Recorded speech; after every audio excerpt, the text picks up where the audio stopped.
button.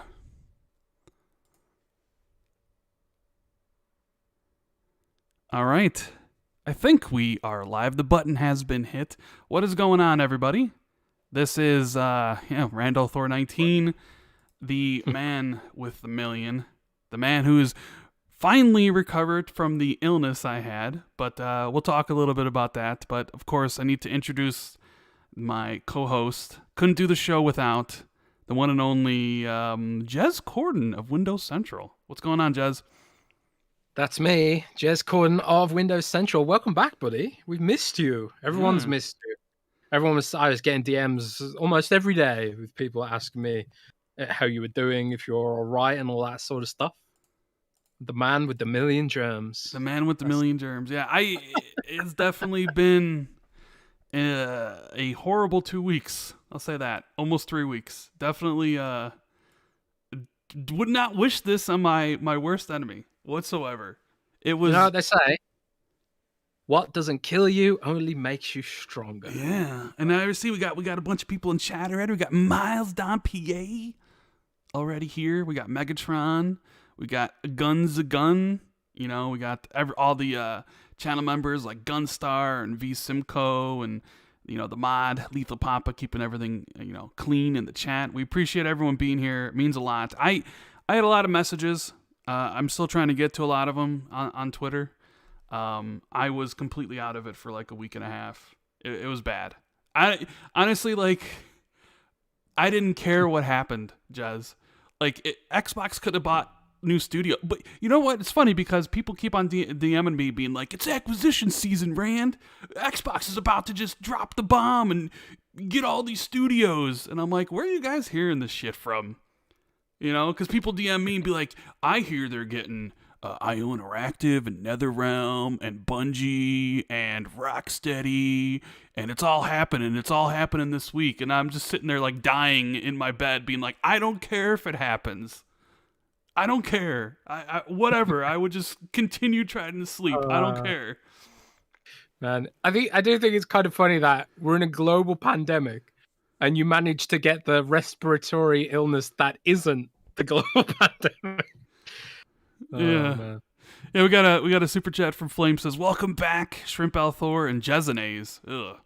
Glad you're okay, Jezanays. Rand. I wonder though, is the OLED model the podcast or the director's cut? Yeah, there's been some interesting developments with Nintendo and director's cuts we have to talk about. Sin Vendetta says, hey Rand, glad you're feeling better and back to good health. It's been a long couple weeks without you and Jez. Looking forward to the show. Yeah, normally it's just kind of one, week we miss or whatever. And it's usually, we do a whole bunch of shows and it's like 1 week, me and Jez schedules don't align or whatever, right? But I was not in any position to do any shows the past 2 weeks. I woke up. I don't think we've ever missed 2 weeks in a row. Yeah. I woke up. I woke up on Tuesday and I had full body chills, right? And I was just like, oh, this isn't good. I'm like, normally that's kind of a precursor to the flu, right? So then I took my temperature and it was already 101. I'm like, all right, I'm sick. And then I started getting muscle aches and I'm just I was just completely out of it. No energy. I would literally have to think and prepare to okay, I need to get up and go over here because I had no energy to do anything. So, I thought maybe it might be COVID or the flu. So I went and got tested for both and, it came back negative, right? And so when it came back negative for COVID, I was like, yeah, all right, cool. It's not COVID at least, right? All right. And then it was okay, it's just the flu. I've had the flu. We've all had the flu. It's a couple days and you're fine. And it was I took a test for that and they're like, it's not the flu either. And I'm like, wait a minute, I don't have COVID and I don't have the flu? I'm like, what is going on here? So then the doctor's like, well, your symptoms are also, right in line with pneumonia. So go take a chest x-ray tomorrow. And I'm like, okay. So the next day happens. And keep in mind, I have no energy. I can't sleep, right? Because when I try to sleep, I just continue to cough. So I can't sleep because I keep coughing. So it's it was just a week of me just being a zombie, not sleeping. So when finally I was able to sleep, I think I slept for like 20 hours. Like that's how like out of it and completely just messed up I was. So I went and I took the x-ray, right? And I almost died taking the x-ray because I was just coughing and I felt like I was going to pass out. And, you know, they called me and they're like, you need to come here tomorrow to get, you know, blah, blah, blah. So I went back to the doctor the next day. Like, yeah, you got pneumonia in your right lung. And I'm like, what the hell? Like, I don't really do anything. I don't really go anywhere, right? But we did have a family get together, like on that Monday before I got sick on Tuesday. And I'm like, somebody from my family came over and got me sick. Wow. Yeah, and so then, you know, it did the antibiotic stuff, and it took about, I don't know, 5 days before the fever, because I had like a fever of 103, all that kind of settled.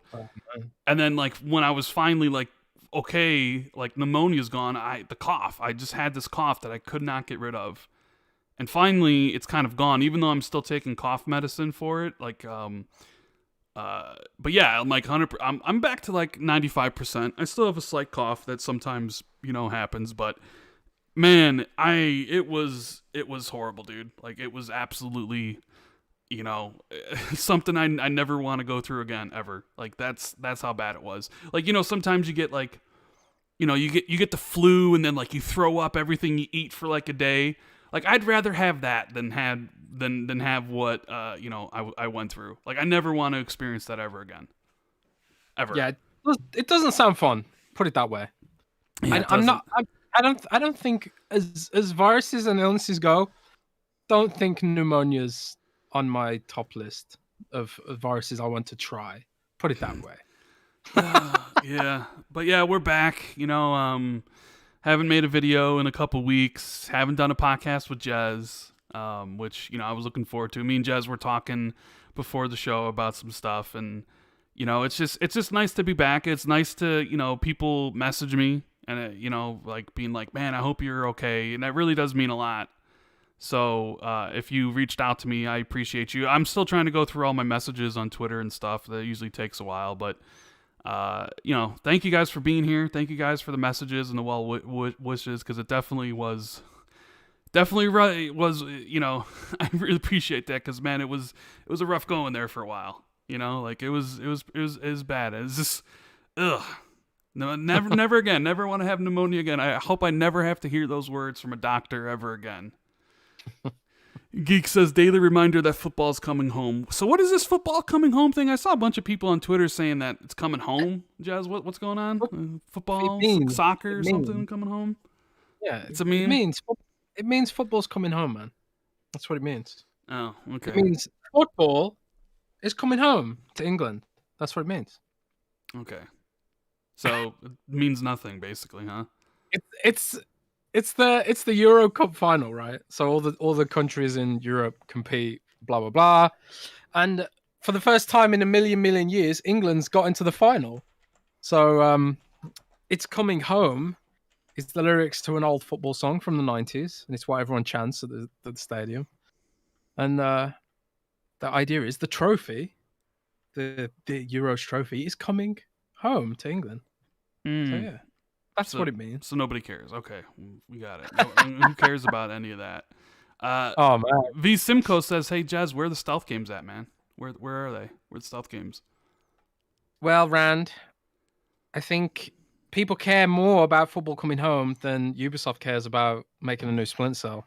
So that's where all the stuff. We can't even get a damn, like, we're getting an Assassin's Creed Infinity, or like an Assassin's Creed platform, and they won't even make a goddamn Splinter Cell for us. No, like, maybe they'll make Splinter Cell Infinity. Oh my god.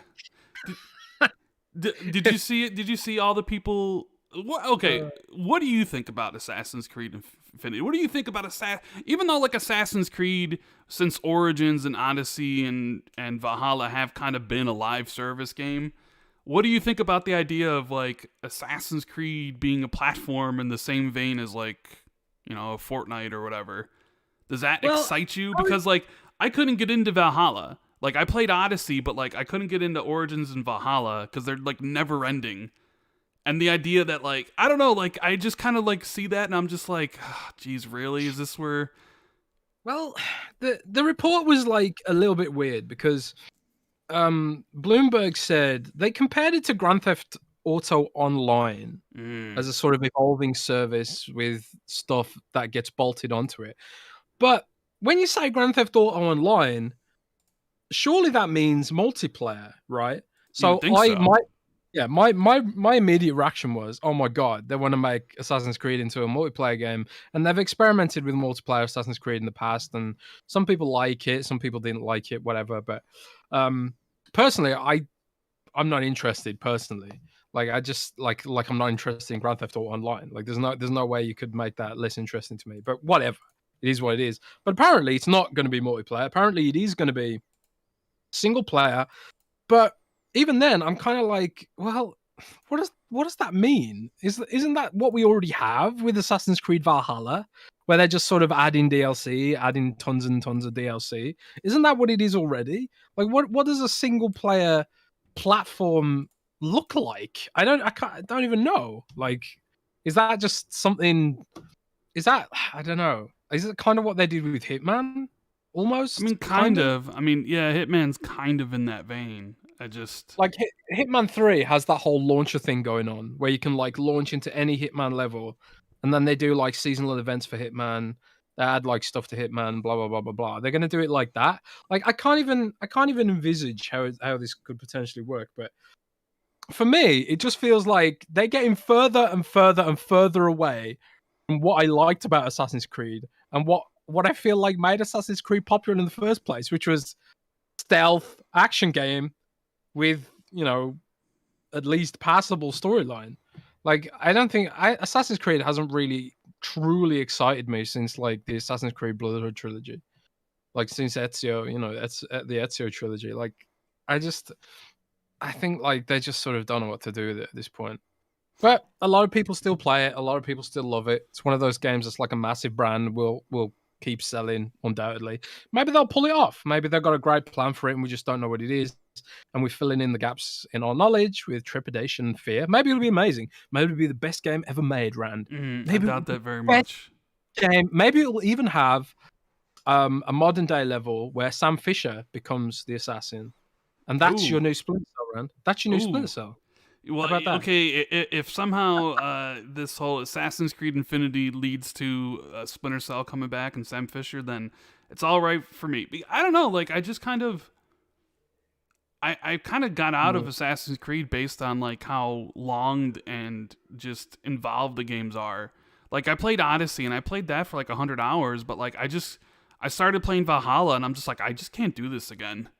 You know, like I played Origins like I played Origins for a good 50 hours I think, and I dropped off it I think in the end because I was just like I can't just keep so like doing these so outposts and, so like the like idea of it being like a platform and if the games are like Odyssey and Valhalla, it's like I'll never play another game like that. But if it's like, hey, maybe there's some smaller experiences, mm, maybe I would go for it. But I guess it really depends on what Ubisoft decides to do. But you know, it's that whole hey, we want the Fortnite money. We see these platforms. You know, like even though Assassin's Creed sells a shit ton, like every single year they're talking about how it's the best selling Assassin's Creed ever.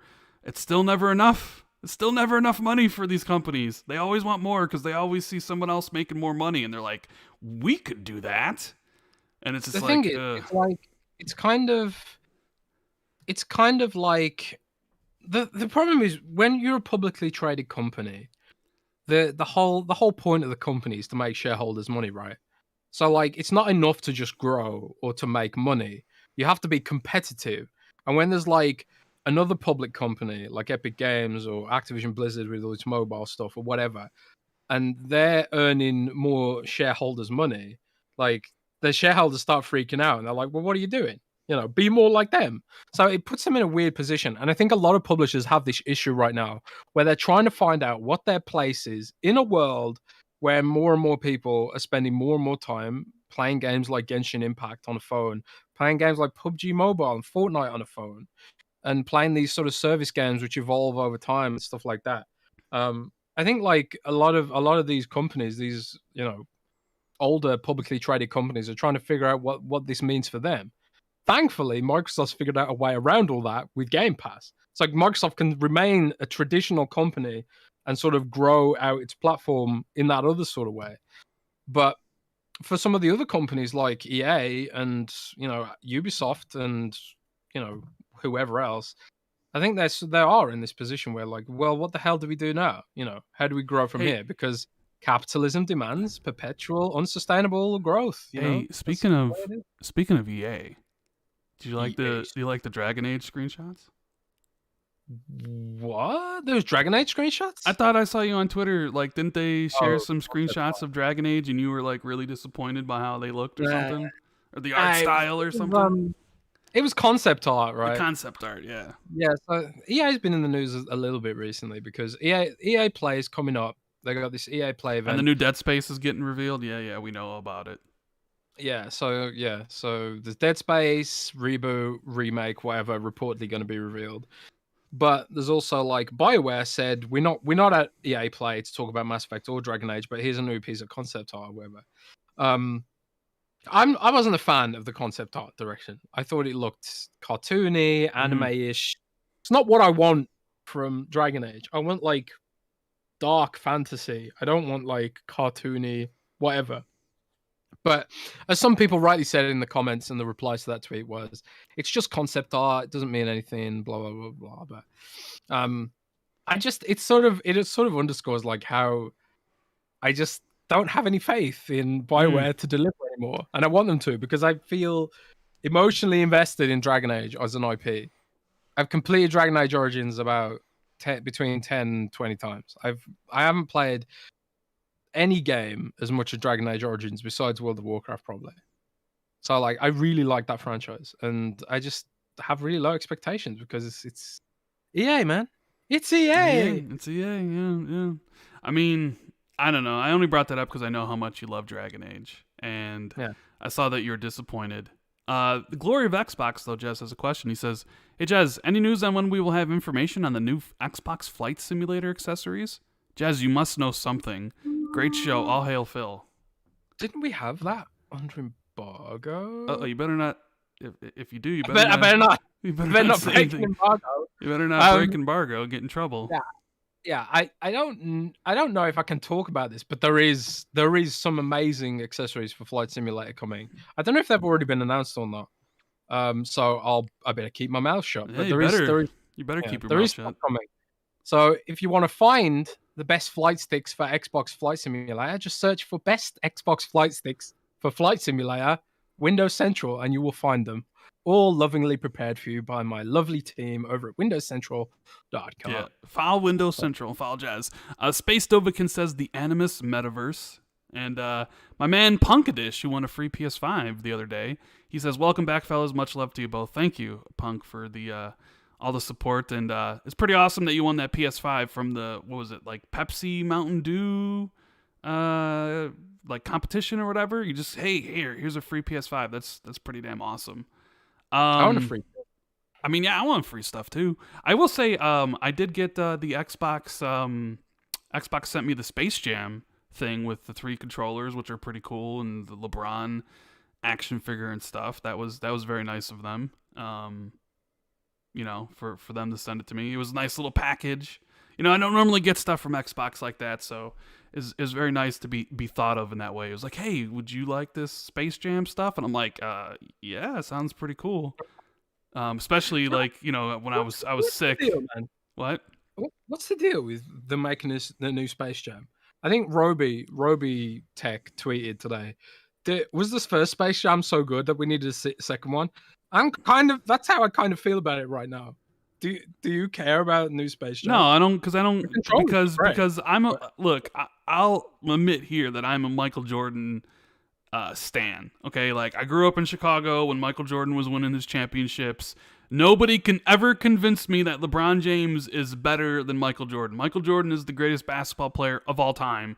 You can never convince me otherwise. So the fact that LeBron James is trying to do another Space Jam movie because he wants to be better than Michael is utterly ridiculous. Nobody's better than Michael. LeBron will never be better than Michael. Just absolutely stop it. And I'm a little biased towards that. So, yeah. So no. Uh, yeah. I don't know. I mean, like, I grew up during the Bulls. Like, Michael Jordan's my favorite player. Like, I'm sorry. Like, you can anybody like, that comes at me is like LeBron's better. I'm just like, not in any world. Like, sorry, not happening. I don't know who these people are because we don't. I don't think we do basketball here. Nah, you only do stupid soccer, right? No, it's football. Football, yeah. Flame says, "Hey Jez, are you a Monster Hunter Stories 2? And did you know there's a Dragon Quest anime on Hulu that's ongoing? Just looking out for a fellow weeb uwu." I haven't played Monster Hunter Stories 2 yet, but my brother reviewed it for Windows Central, and it was he really likes it.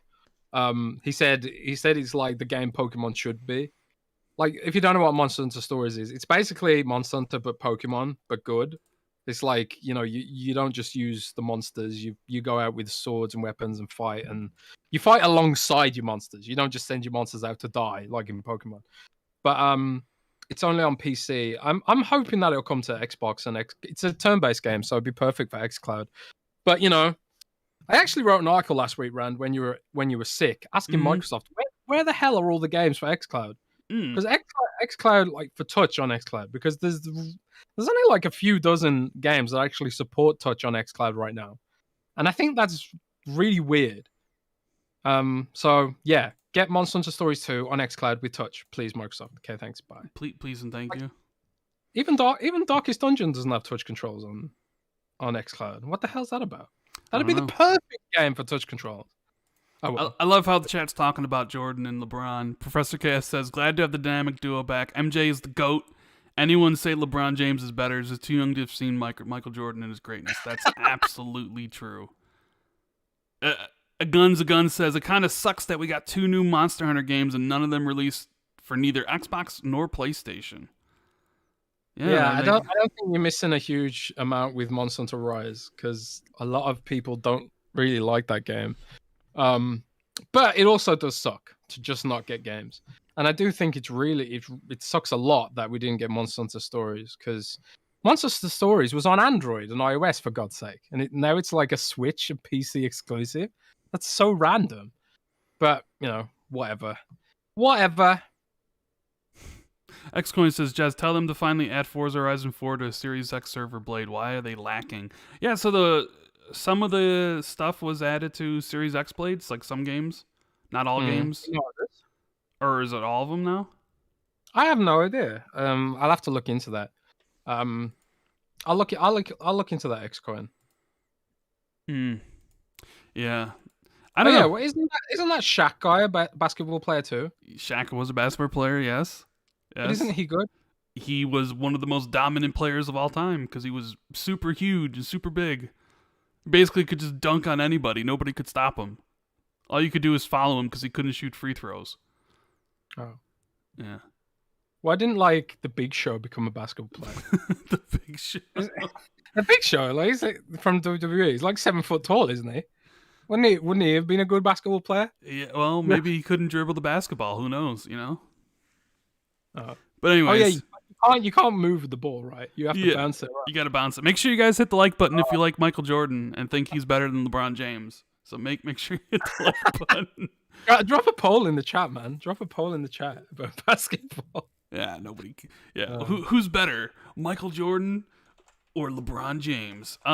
So in these 2 weeks that I haven't played a game. Like, that's the thing with me. When I get sick, I can't play a video game. So I haven't played anything. But I know you have. So just really quickly, is there anything that you've been playing recently that you really enjoyed? Yes, Rand. Okay. Yes, there is. I've been playing, firstly, Chivalry 2 religiously. I don't know if we actually talked about this before you were sick, but if we did, I won't go on too much about it. But Chivalry 2 is a dream game. It is amazing. It's kind of like what I hoped For Honor would be like. It's just pure chaos. Like, if you don't know what Chivalry 2 is, it's like a PvP game, 64 players in a server, chopping each other to bits with axes and swords. It's hilarious. It's absolutely hilarious. You can like cut someone's head off and then beat someone else with their severed head. You can lose your arm and keep fighting. There's actually an achievement for killing someone while you've had your arm severed. Damn. There's an achievement for killing people with a loaf of bread.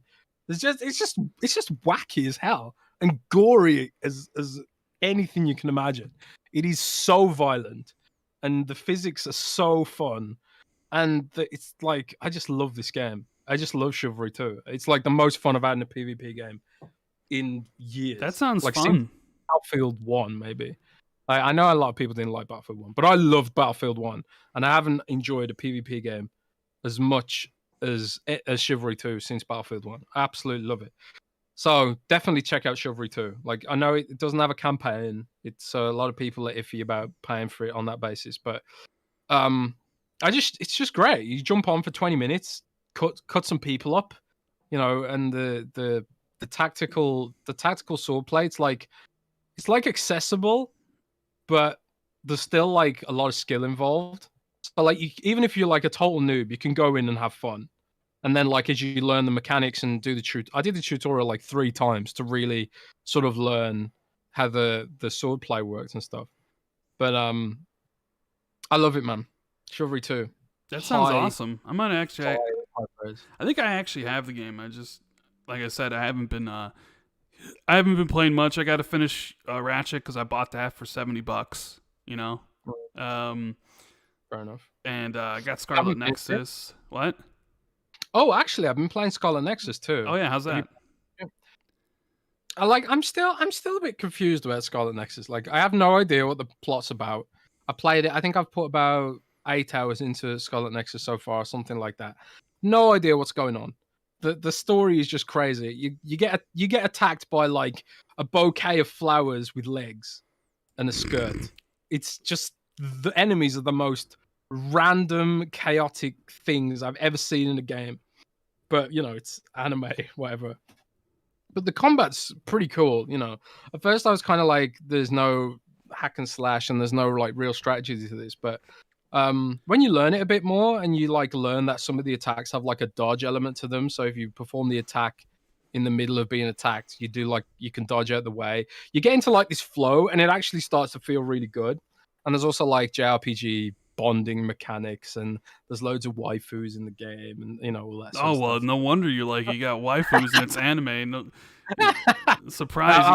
You're on one end of the spectrum with Chivalry 2, and then the other end of the spectrum with Scarlet Nexus. You know what I love about you though, Jez? You know what I love about also this podcast and everybody that listens to it is that we're not just talk. We play games. Yeah, you know what I mean? Like a lot of people out there, they don't play games. They just talk on Twitter about stuff they have no clue about, and you know they don't play shit. But you know, Jez, you're always playing something. I mean, I got over 1 million gamer score for Christ's sake. You know, that's a lot of gamer score. Yeah, that's a lot of Bobby. That's that's what I love, because some people are just there's a lot of fake people out there that pretend to actually play games, and then there are actually people that do. You know what I mean? So I think it's fine to be like a casual and just play. Like if you like someone like our age and you've got like a family, you got kids, and it's like, it's fine. You know, it is what it is. Like, you don't have to be like hardcore playing games all the time, but just don't pretend that you're hardcore. Don't pretend. If you're not. Yeah. You know, don't pretend and fake that you're an expert or super pro gamer. If you just, you know, play games for fun here and there, there's nothing wrong with that. Just don't be fake about it, you know. That's neither here nor there. Oh, Rand, Michael Jordan's winning your poll. I know, of course he is. I mean, of course Michael Jordan would win. He's the greatest basketball player of all time. Maybe the greatest athlete. Well, I wouldn't say that. He's probably not, but still.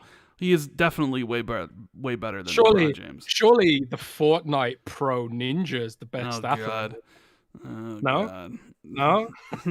Ninja. Anyways, Sin he says, Jez, you also tweeted out about the Xbox app, movies, and TV not having a smartphone and TV app, and that spoke to my soul. I've been wanting this for years because movies anywhere just doesn't cut it. Yeah, like, it's funny you're talking about being on opposite ends of the spectrum. Mm-hmm. Like, I play like I love the super violent, hardcore games that are super depressing. Like, I love Wasteland, and I love like Gears, and I love Chivalry. But then also, like, sometimes I play like these cute games, like, Scarlet Nexus, or like, I don't know. I like simulation games. I like Stardew Valley and all that sort of stuff. And then it's the same with TV shows, man. I like these super hardcore violent movies. And the reason I tweeted about Microsoft Film and TV, it's called Film and TV in the UK, not movies and TV. I don't know why. We know what movies are in the UK, but for whatever reason, they felt the need to call it Film and TV, whatever. The reason I tweeted that, Rand, is because I watched the Kardashians on Microsoft Film and TV. And I didn't have an Xbox set up. And I was like, man, wouldn't it be nice if I could just download Film and TV on my smart TV and watch the Kardashians on that? Why are you watching the Kardashians? I like it. Okay? I'm tired of pretending I don't. Wait, do we have to talk about this? Are you being like real right now? Are you actually one of the people who like keeping up with the Kardashians? Yeah, I watched the Kardashians. I'm not afraid to admit it, man.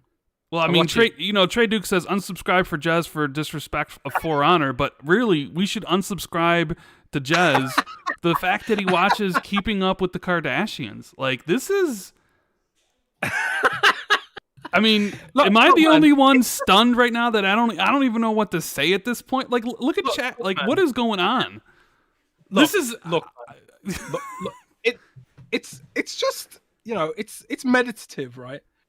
It's like you work hard all day, using your brain, thinking really hard, writing articles. What is the one TV show where you literally have to use 0 brain cells?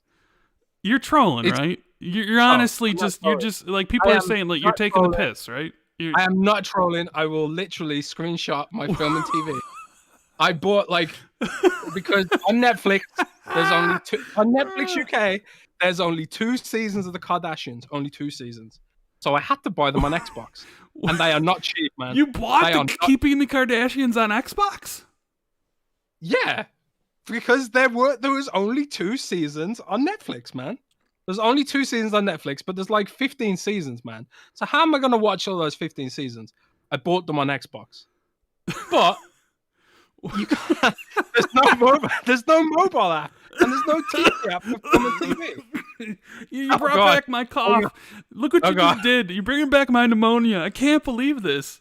I'm literally I'm at a loss for words. This is unbelievable. Who would have ever thought that Jez Corden would be a huge fan of Keeping Up with the Kardashians? It's a good show, man. Have you ever watched it? Have you ever watched it? No, I've never seen it. And you know what? My sisters, when they were 12 and in high school, used to watch it. So are you saying that you're basically a 12-year-old girl? Look, man, it's the Kardashians is deeper than you think, man. It's deep. It's like a metaphor for the human condition. Oh my God, I got to search for a new co-host. This is unacceptable. Oh, man. Tell me at least, like, the reason you did it is because your girlfriend put you up to it. Like, it was the show that you and your girlfriend like to watch, and at least I'd understand it. But like, is this the show that you were like, all right, long day at the Windows Central done. Let me see what Courtney and Kim and the rest of the family are up to. You know their names. I mean, who doesn't know the Kardashians' names? They're famous for being famous. You watch it, man. I know. I've never seen an episode. And how are we talking? Like, we're talking about Michael Jordan versus LeBron James, and now we're talking about Keeping Up with the Kardashians.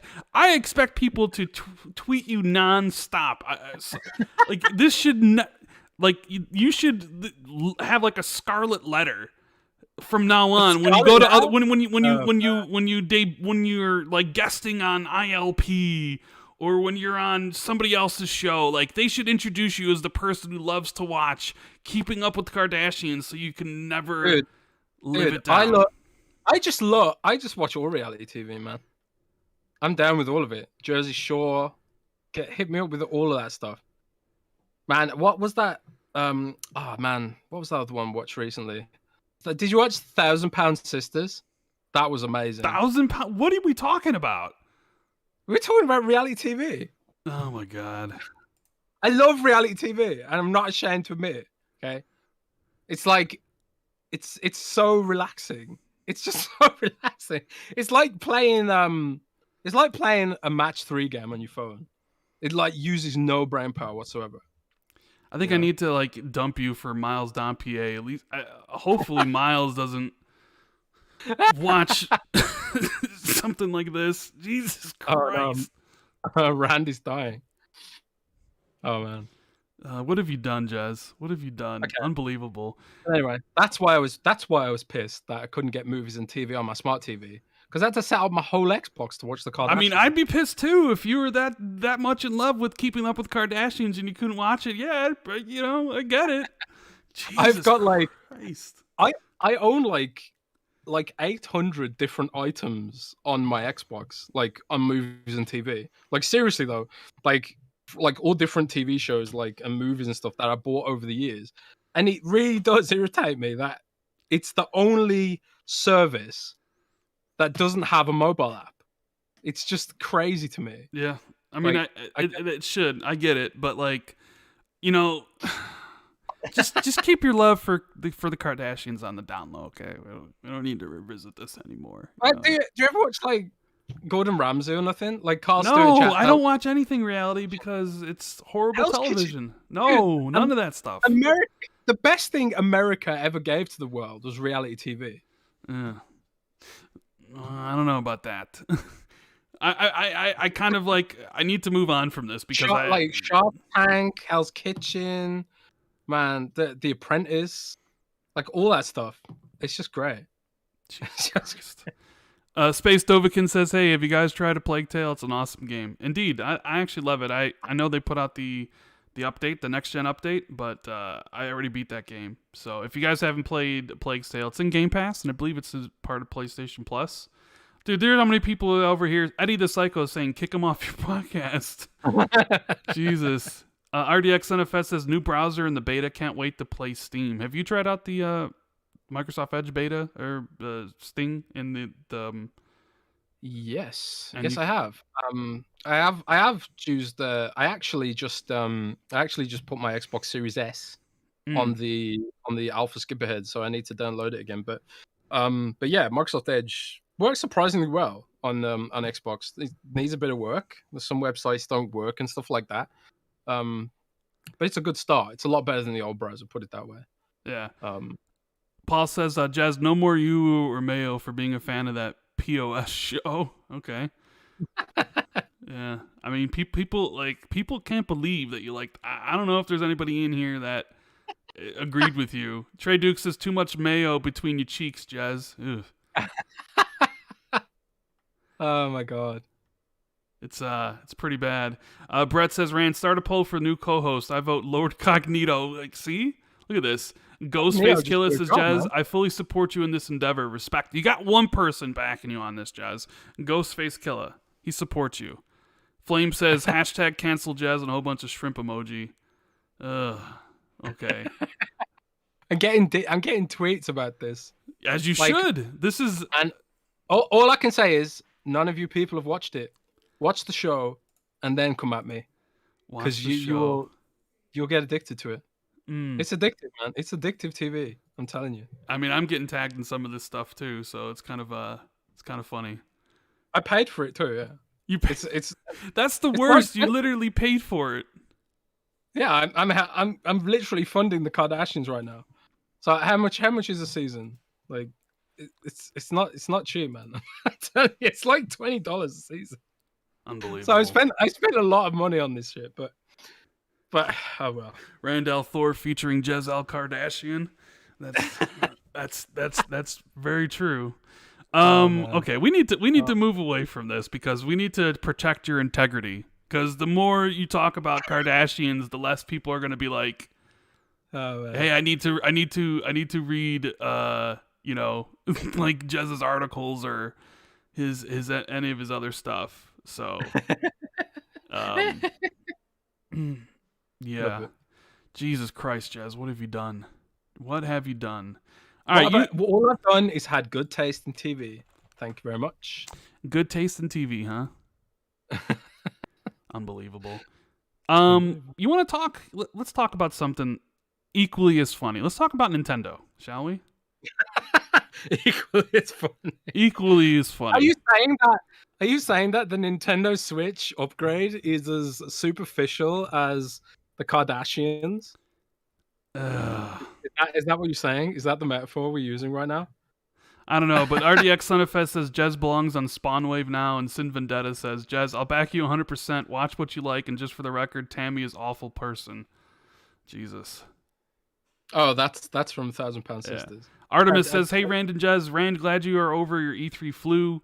I know this is off topic, but do you think Deathloop is coming to Game Pass PC since it's coming to PC? I would probably say it's not, but I guess maybe we'll find out soon enough, or sooner rather than later. You mean Deathloop to PC Game Pass at launch? Yeah, at launch. I think it will come eventually, but probably not at launch. Because one thing we learned from the Epic Games court case is that Sony have started adding provisions to block games coming to Game Pass as well. Didn't they? Wasn't there something in there about that? Yeah. Or they see Game Pass's competition or something like that. But yeah, I think they've probably got a clause in there like not to bring it to Game Pass, at least until that exclusivity period finishes. And it does, for a lot of people were DMing me this past couple of weeks, asking me if it was fully exclusive or if it had become fully exclusive. But in the latest trailer, it does say that the exclusivity period ends on September 14th, 2022, 1 year after launch. So it's 1 year exclusivity period.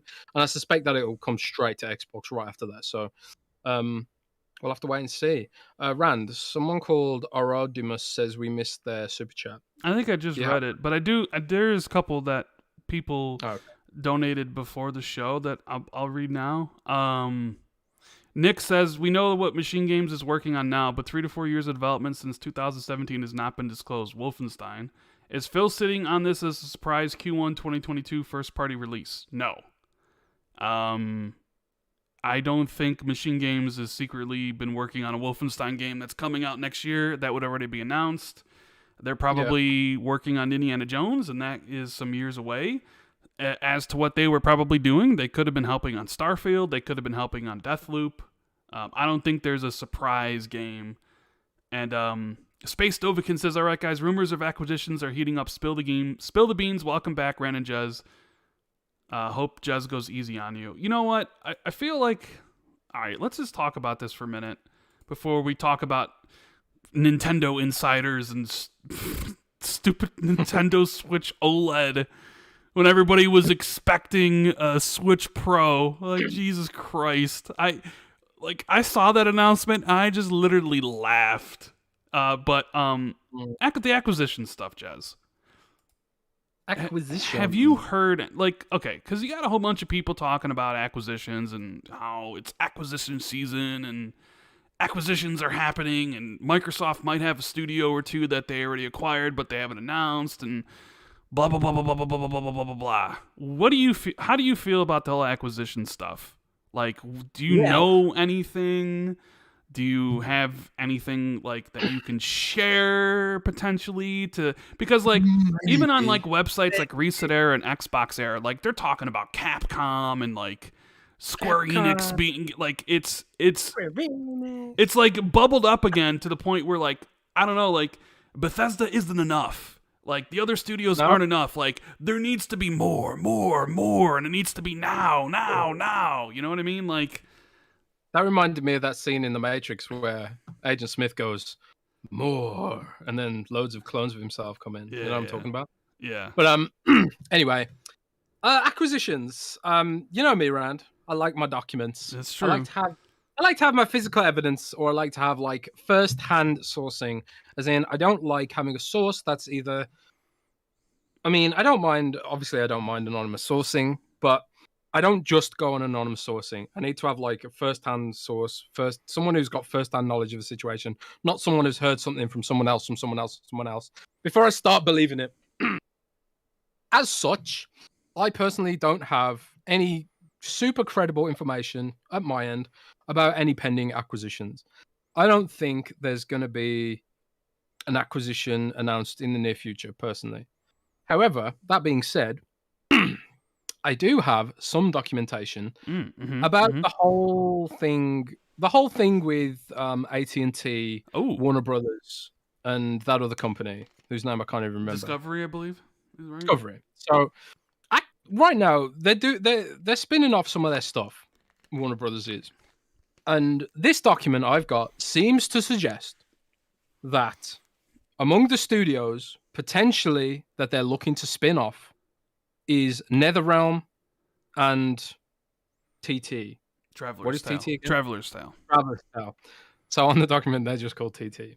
But Traveler's Tale. So Warner Brothers might be potentially looking to spin off NetherRealm, Traveler's Tale, and all the Traveler's Tale subsidiaries, and also I think one of their mobile game studios or something like that. But the headline there being really Traveler's Tale, who make the Lego games and other sort of stuff, and also NetherRealm, who make more combat. Now, don't take that as evidence that Microsoft is going to acquire NetherRealm or Traveler's Tale, because I have no information to suggest that they are right now, personally. That doesn't mean they're not, doesn't mean there is. They are. But I have heard that NetherRealm potentially could be up for sale. I have a Traveler's Tale could potentially be up for sale. And I do have a document to back up that evidence. So basically what I'm saying is if NetherRealm does get acquired by someone, it wouldn't come as a shock to me, given the basis of the document that I've got. I have no idea who could pick them up. I have no idea even if they'll go through selling it. I have no idea if they'll join a new entity that'll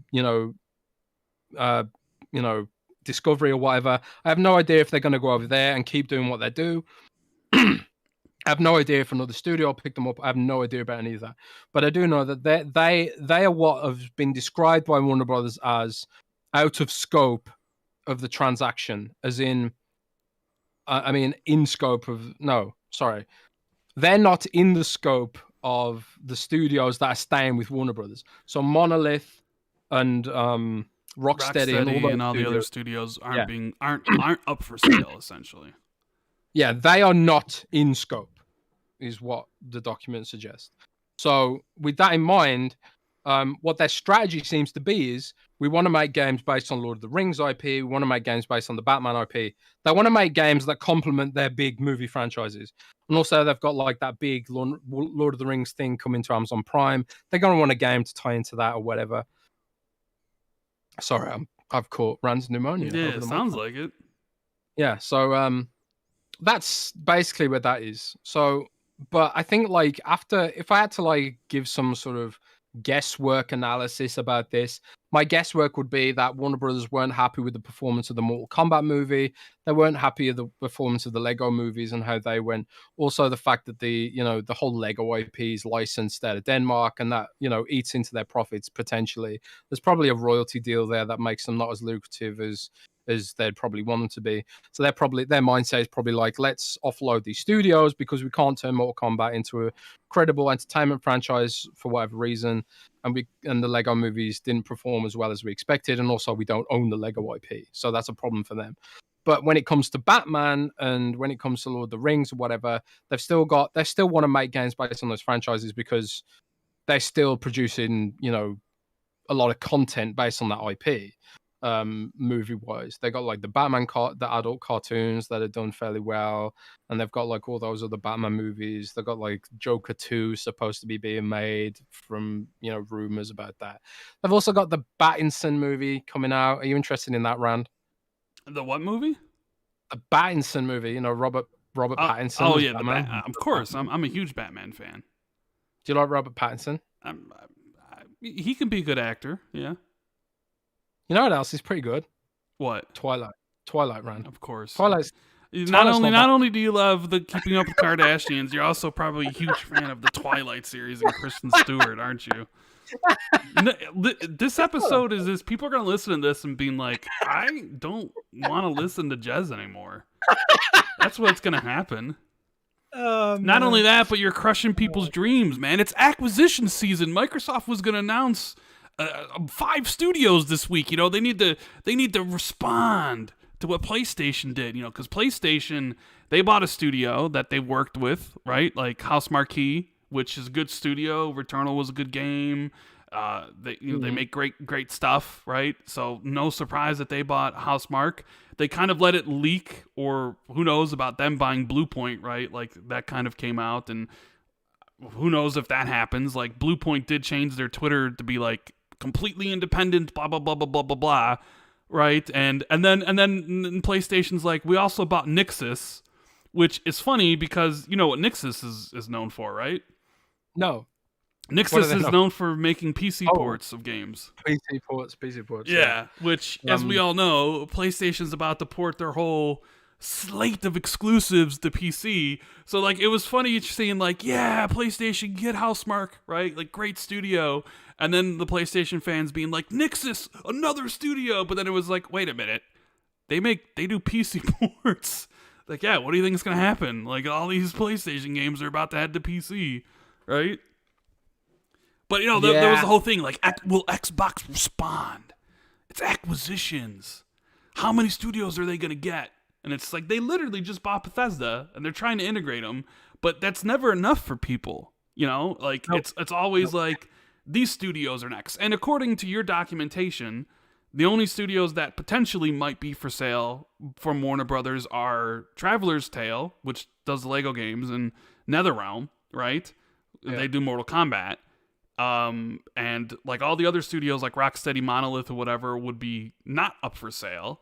And then people are like, well, Avalanche and Ion Interactive, but then Microsoft might look at Avalanche like, we'll see how Contraband comes along before we decide to maybe potentially buy them. So who knows? The same thing with Ion Interactive, like, you know? Yeah, I do feel like there's a logical conclusion to draw about Avalanche because, you know, Microsoft has they've worked with Avalanche before, sort of through Rage 2, and they're familiar with the id Tech engine and stuff like that, and also they're doing Contraband, which Microsoft are funding, which is supposedly going to have some sort of service aspect to it, like multiplayer. Passive asynchronous multiplayer like Destiny or whatever. So there is some sort of logic behind the idea that they could acquire Avalanche. There's also some logic behind the idea that they could acquire IO Interactive, because Project Dragon, which I have a ton of documents about Project Dragon, that game is absurdly ambitious. Project Dragon is like a 10-year game, MMO connected, sort of like Path of Exile, I think, where they're going to go with it. I don't think it's going to be free to play, but they talk about World of Warcraft and Diablo as being key inspirations for Project Dragon, which means it's going to be like, you know, fantasy multiplayer connected game. Like whether it's going to be more connected like Diablo, whether it's going to be more like full blown MMO like World of Warcraft, I'm not 100% sure on. But it does have this sort of procedural dungeon generation tech, which they're developing in partnership with Microsoft, apparently, to bolt on to the Hitman engine, from what I understand. So there's an argument to be made that Microsoft wouldn't want them to build this massive platform and then potentially leave and go somewhere else. Maybe Microsoft thinks like, well, you know, kind of like with Playground Games, with Forza Horizon, it's kind of like, we don't want to lose this. But maybe they're also thinking like, we want to make sure this game actually takes off and it's actually good first. You know, they don't want to like drop. They don't want to go all in on Contraband and go all in on Avalanche, and then Contraband is a massive flop, because Avalanche hasn't had a particularly amazing track record with making games that actually resonate with big sales numbers. Like I personally really enjoyed Mad Max, for example. I also think Rage 2 has the best vehicular combat in a game maybe ever, and Mad Max 2. Like ramming people off the road in Mad Max 2, Mad Max was so It just felt so good. It was so satisfying. And Avalanche is bringing that vehicular combat expertise into Contraband, which is a game all about smuggling, from what I understand. So, but again, Mad Max and Rage 2 didn't sell very well. And I've also heard that the Rage IP is basically dead. Like, you'll never see another Rage game again because Rage 2 did really poorly.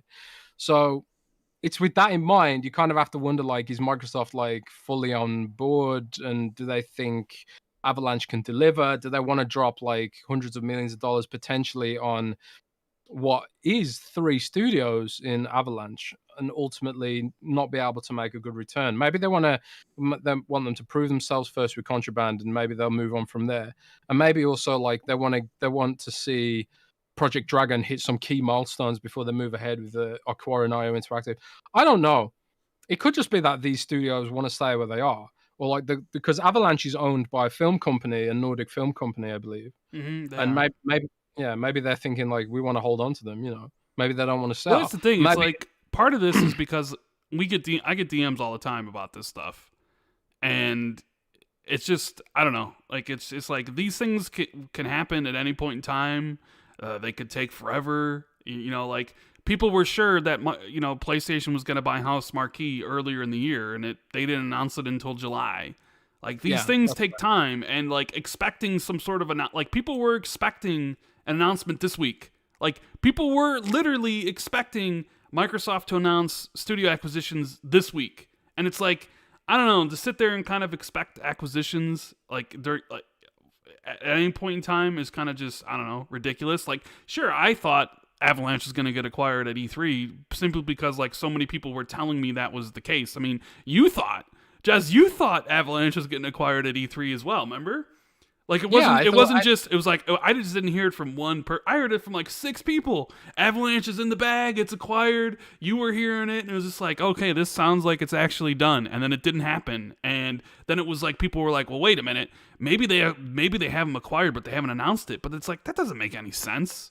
It's just like, It was just wrong information, Yeah. There's a lot of smoke. There's a lot of smoke about these acquisitions rumors right now. But you just don't know if it's just like all from the same place. You don't know if like it's the same sources running around telling people rumors that ain't true. I mean, that's why I like to have a document before I put it on a page. I like to have a document. I like to have like a first-hand source. I don't like to hear it from a second-hand information or whatever.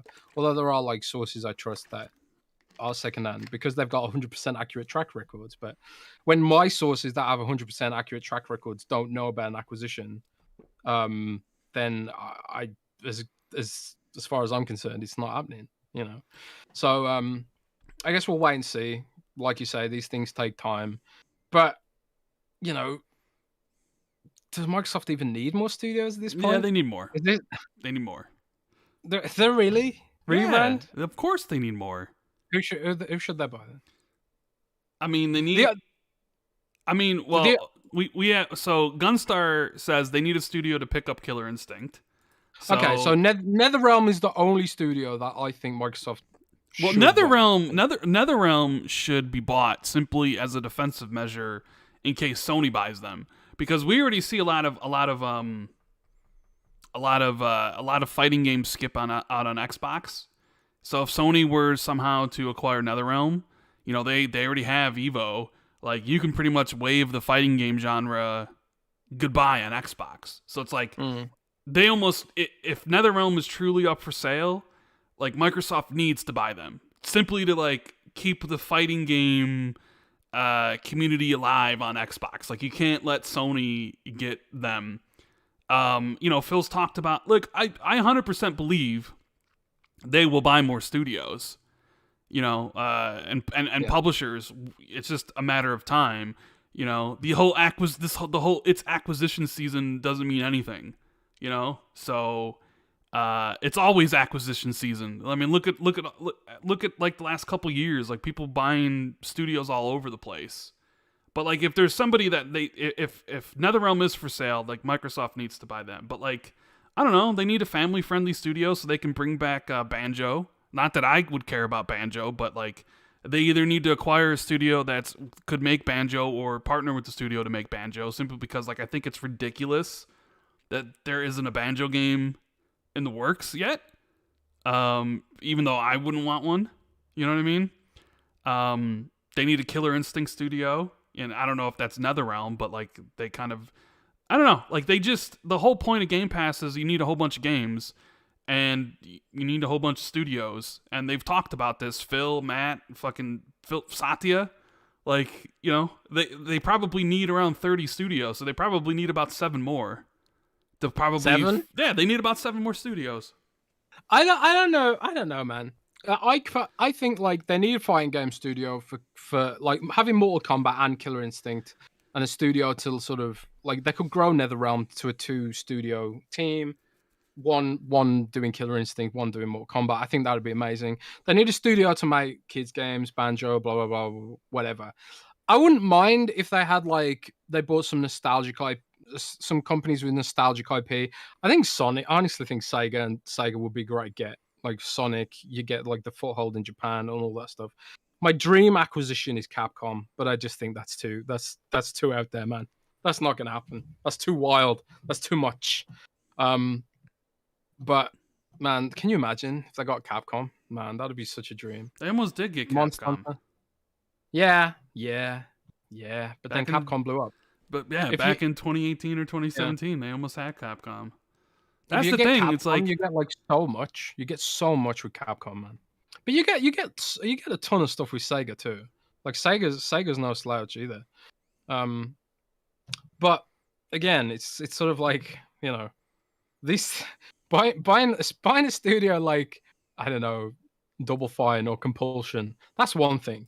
Buying a studio like Sega or Bethesda or Capcom, especially like in Japan, that's so many layers of complexity.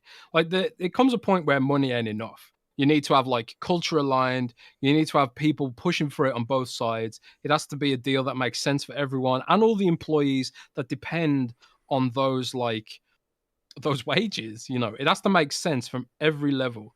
And it's sort of, I just can't see them acquiring someone like Sega. That'd just be such a hugely complicated proposition. But who knows, man? Who knows? But I'm pretty happy where they are right now, personally. There's so much to look forward to on the horizon. I mean, sure, I am too, but I'm just saying, judging from what their goals are and what they've talked about, they're definitely that's true. They're definitely looking. Sin Vendetta says, "Man, I really want Microsoft to pick up NetherRealm so we can get Mortal Kombat versus Killer Instinct. I mean, Phil Spencer and Ed Boon did show interest in making it possible. That would be, if somehow they were able to acquire NetherRealm, and we know NetherRealm is moving away from Mortal Kombat 11. They're doing their next game, whether it's a Marvel game or whether it's Injustice 3. But if they were able to get them." And then you could put them on Mortal Kombat versus Killer Instinct and make Mortal Kombat exclusive. That would definitely be huge. And I do think they definitely need a fighting game studio. JC says they need it like I need another stimulus check. Don't we all need stimulus checks? Andrew says, would the Mega Constructs IP be a good addition to Xbox Game Pass? It could be a juggernaut if treated properly. What's the Mega Constructs IP, Jez? Mega Constructs, I don't know. I'm not really sure what that is either. RDX is that like Lego? I think like maybe wasn't that like the Halo Lego Mega Box game or something? Yeah. RDX says, "What do you think about devs talking about Sony charging them $50K to have their games visible on the PlayStation console store?" Did you talk about this at all during ILP? About like the indie devs and I don't think stuff? we did. We talked a lot about King and Addict went off about the director's cut stuff, paying $10 for haptic and stuff like that. They went off about that. Sony, I don't think we talked about the indie stuff very much, or maybe we did. And my memory's just about like how it's. I don't really know much about it because that was when I think all that information came out when I was in like I don't care mood, But there was some info that came out that says indies aren't very treated well by PlayStation.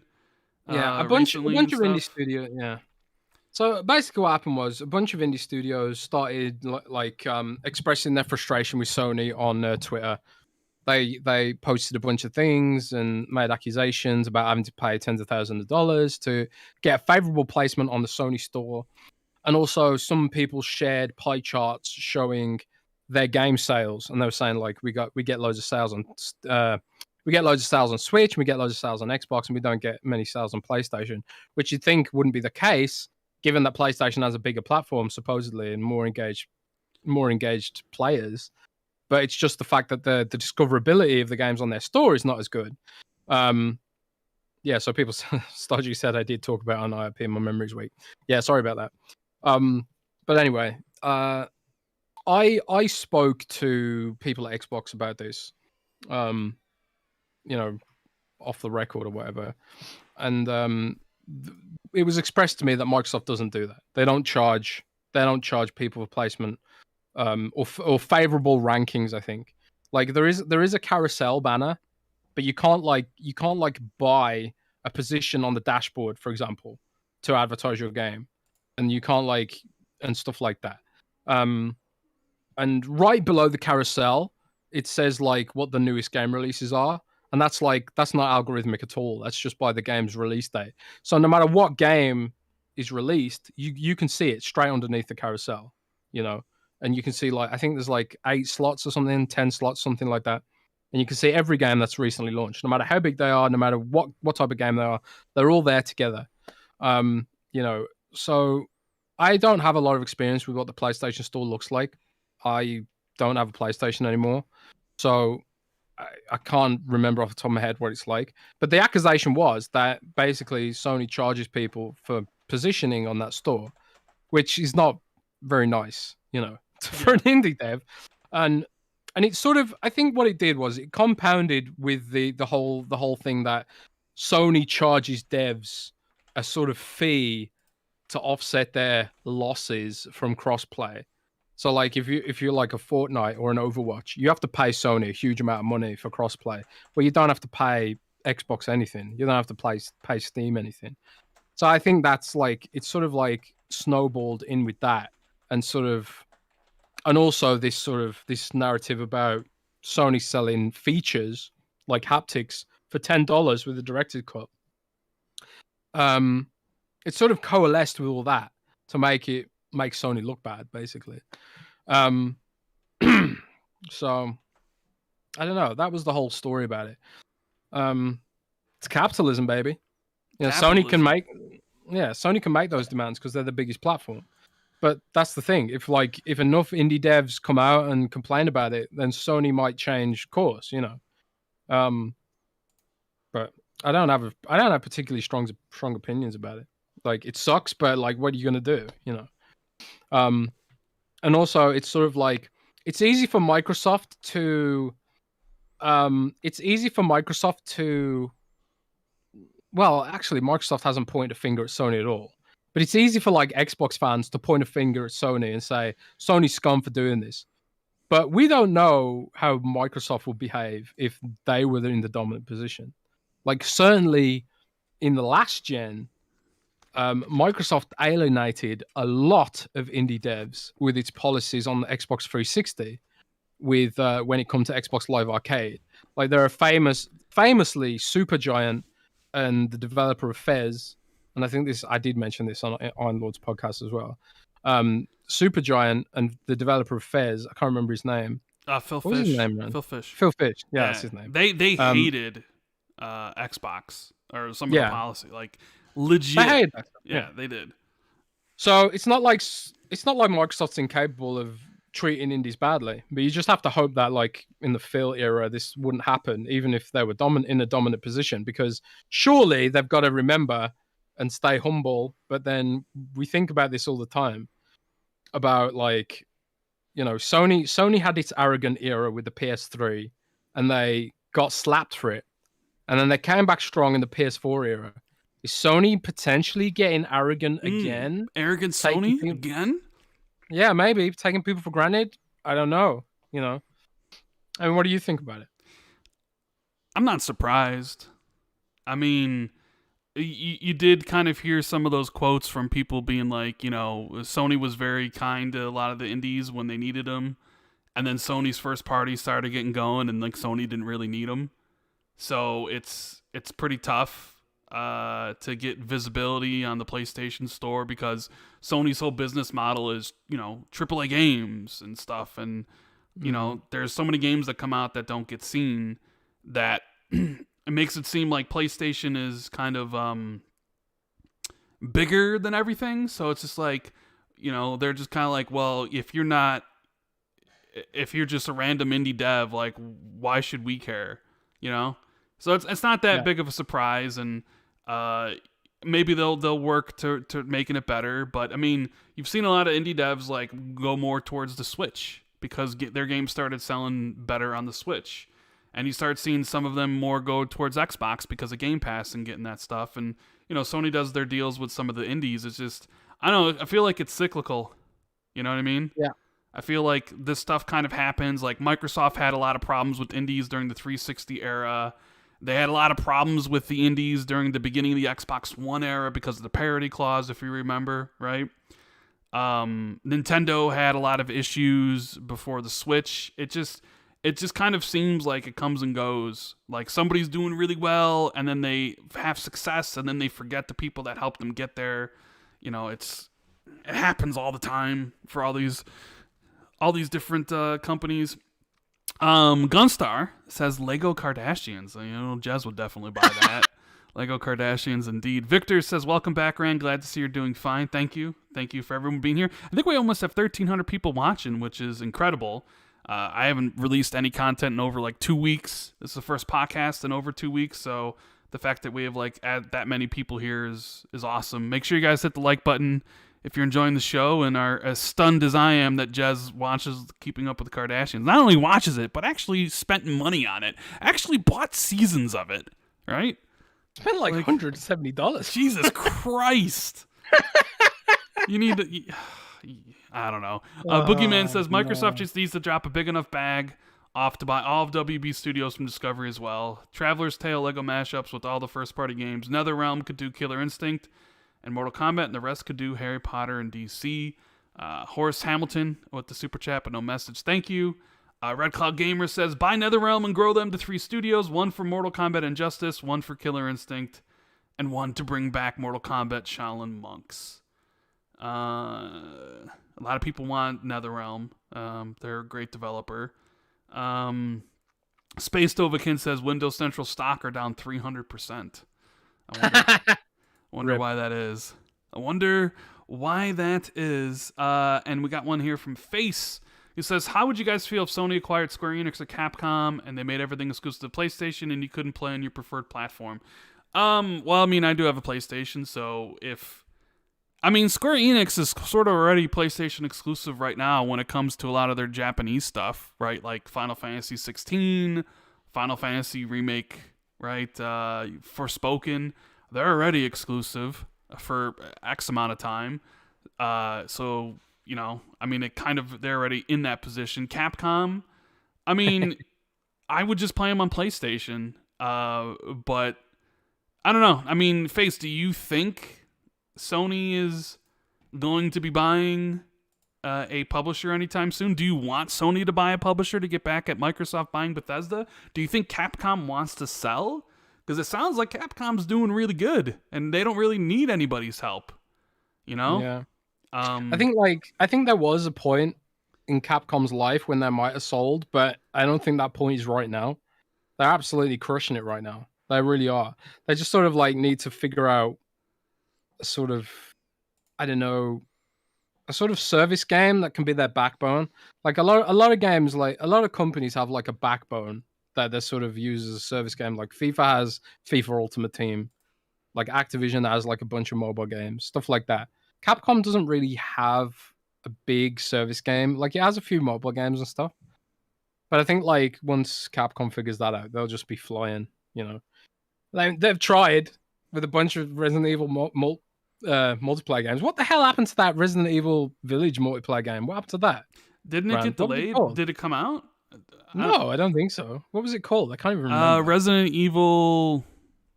I forget, reverse, yeah. something like What the that. hell is that?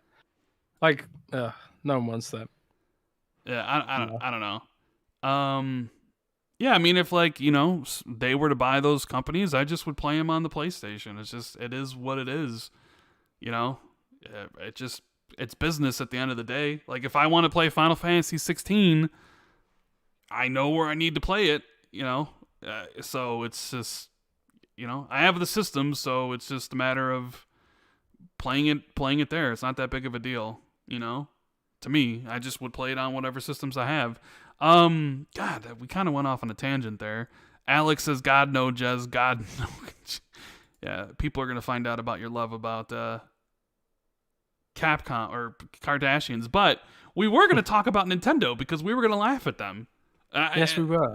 And we just kind of went on this whole tangent about acquisition season and a whole bunch of other stupid stuff. And yeah, and I had my great metaphor of the OLED being superficial, like the Kardashians. Yeah. What happened? But anyway, what did you were laughing about the I was Switch laughing OLED. because it's just so typical Nintendo. It's just typical Nintendo to offer basically not even really an upgrade, right? It's like what, an eighth of an inch bigger. It's an OLED screen, but like I already game on a goddamn OLED, right? It's like no other improvements. Oh, it's got a kickstand. It's got a better kickstand, guys. Ooh, we got a LAN port. Like, oh my god, like the OG Xbox came with the LAN port, a dedicated LAN port back in 2001. Like, oh, Nintendo, what are you doing here? Like, you're really doing things for your fans. And then not only that, but you have to pay $50 more for this OLED screen. And I guess maybe people were expecting something else, like the insiders. Hey, the Nintendo Switch Pro's coming, guys. It's gonna do 4K. It's got DLSS baked on the inside. This handheld system that for $300 is the games are gonna look better than anything on the PS5 and the Series X, all because of DLSS. Right? That's a lot of S's. All these Nintendo insiders were like, it's happening. You're going to be able to play Breath of the Wild 2 at 60 frames and 4K. It's going to be the best looking game of all time. And then the announcement just comes, this weak ass announcement comes on a Tuesday, and it's like, it's the Nintendo Switch OLED, 7-inch OLED screen, and nothing else. No extra RAM, no extra memory, no extra components. Still going to be running games in a slideshow. And I just had to sit there and laugh because I was watching all the reactions and people were like, well, am I not going to be able to play Breath of the Wild 2 at 60 frames? And I'm just like, oh my God. What did you think? Because I'm the Nintendo hater here, right? Like I people know I don't care about Nintendo. But as someone who does care about Nintendo, like you like Pokemon and stuff. Nah, I'm over them, man. Oh, you're over them? You're over them? You grew up? I'm over Nintendo. I'm over like that. I swear, what did it for me was the whole Mario is dead thing. You know, that whole meme where they arbitrarily removed the digital game to create inflated desire to buy the game. Like that's like manipulating children. And I was just that was what it did for me. That's what did it for me. Like I was just like, that is just so scummy. That is so greedy. That is so disgusting and slimy. I just can't deal with this company anymore, man. Like screw Nintendo, they suck, and I'm done with them. Like I can't. I mean, even if it wasn't for that Mario thing, after playing games at 60 frames per second so long, I just can't go back to 15 FPS, man. Like I was playing like Monster Hunter Rise demo on the Switch, and I was just like, I can't do this. I've been playing like Monster Hunter World on Xbox One X, which is 30 frames per second, and then Xbox Series X, which is like unlocked, goes up to 60 frames, 50 frames per second, and the game feels the same but worse. Like Monster Hunter Rise is Monster Hunter World but worse. So I was just like, I just can't deal with this hardware anymore. It's so bad. And my battery was flat. And I was like, there's no way I'm going to buy a new one because they're so expensive. So I was just kind of like, I'm done with this company, man. totally done with this company. But it's whatever, man. It's whatever. It's just typical Nintendo. What cracked me up about the whole Nintendo Switch OLED thing was how wrong all the insiders were. They were saying like it's gonna have a DGPU in the dock. It's gonna have like all this like DLSS. Yeah, all this super cool stuff in the dock that make it 4K and or whatever, and it just none of it happened. Like that kickstand thing is like the Surface RT at that from like how many years ago the original Surface come out. It's just funny, man. They make shoddy hardware. They make cut corner games like Pokemon Sword and Shield, full of cut corners. Let's be honest, man. I think it was just all nostalgia, man. It was all nostalgia, and I don't need nostalgia in my life anymore. I want to look ahead, Rand. I want to look ahead to the future. I want to look ahead to into the stars, the field of stars, Rand. I want to look ahead into the infinite halos, you know? I want to look ahead into a fabled future. Oh, a fabled future. Okay. In a perfect dark. Oh, look at you. Look at you go. I'm just done. And also it's time. Like I don't even have a time for more games. Maybe I'm just old. Maybe I'm just getting jaded. Rand, is that why you don't like Pokemon? Because you're like pushing 50, right? Yeah. So so you don't like Nintendo because you're getting old, right? So maybe I'm just getting old, like Rand. I just the funny thing is like this thing's gonna sell like hotcakes. Yeah, it's gonna sell. We all know it's gonna sell out. Yeah. You guys know it's gonna sell out, right? Everyone listening to this knows it's gonna sell out. Everyone knows it's gonna sell out. I've seen people even say like on Twitter, the Switch OLED is dumb. I'm still gonna buy it. I don't like the Switch OLED. It serves no purpose. But Nintendo's got my 350. It's like, oh, okay, you know. Yeah. I mean, I guess there's still some hope for the Switch Pro next year, or maybe in 2023. But like, how are you gonna feel if you just bought a Switch OLED and they bring out a Switch Pro next year? Nintendo doesn't care. Whatever. They don't care. They don't care. Man. They don't care. They could release a new Switch every year. Maybe Nintendo Switch will be the new Call of Duty. Nintendo just like what? Didn't they basically release all the Wii U games that nobody bought because nobody bought the Wii U and just released them all again for the Switch? Like, am I wrong in that? Like, didn't they do that? Like all the Wii U games that nobody bought?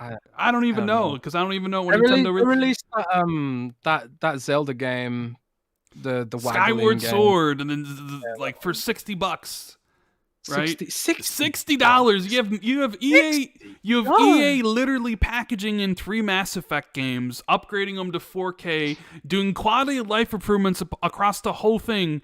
All 3 games for $60, and Nintendo's like, here's one of the most hated Zelda games, and we're basically doing nothing, and it's $60, and you guys will buy it because you guys buy everything. Not only that, Rand, but some of the features require fucking amiibo, which costs like another, what, $15? Yeah.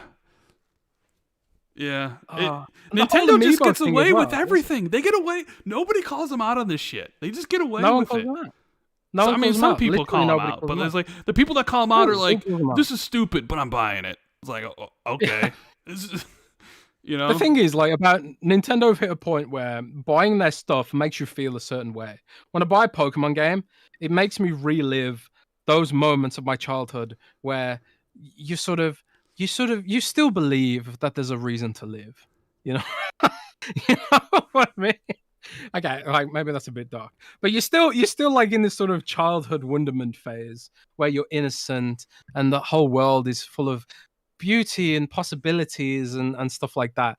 And when you buy a new Pokemon game, even if it's trash, it makes you feel a certain way.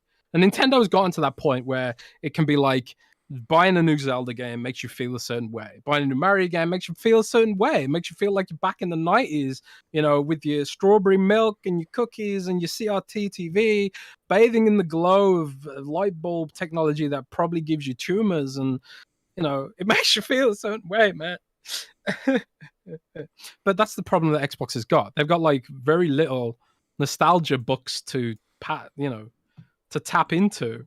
And the only nostalgia books they do have is Minecraft, which is like multi-platform. So Microsoft's came playing catch up a little bit with the nostalgia books. But which is why they probably should do Banjo. They should do a Banjo. And it's why I like it's one of the reasons they brought back Age of Empires and Flight Simulator. Those franchises have nostalgia books attached to them, but like in a different way maybe. Halo has some nostalgia books, but it's not as far back as Nintendo goes. Like Nintendo has been consistently delivering people fun and relaxation for decades.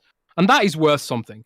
Even though Nintendo treats its fans like garbage, it's worth something what they do, you know. It is worth something. It is worth, you know, feeling a certain way. There is value in nostalgia. Like I'm not saying like I'm not going to sit here on Ivory Tower and say this game is bad just because it doesn't, you know, just because it banks a lot on nostalgia, you know, because nostalgia has value too. But I kind of gotten over it. I've gotten over it, man. I've kind of gotten over it. Nintendo. And that's sad. I'm over it, man.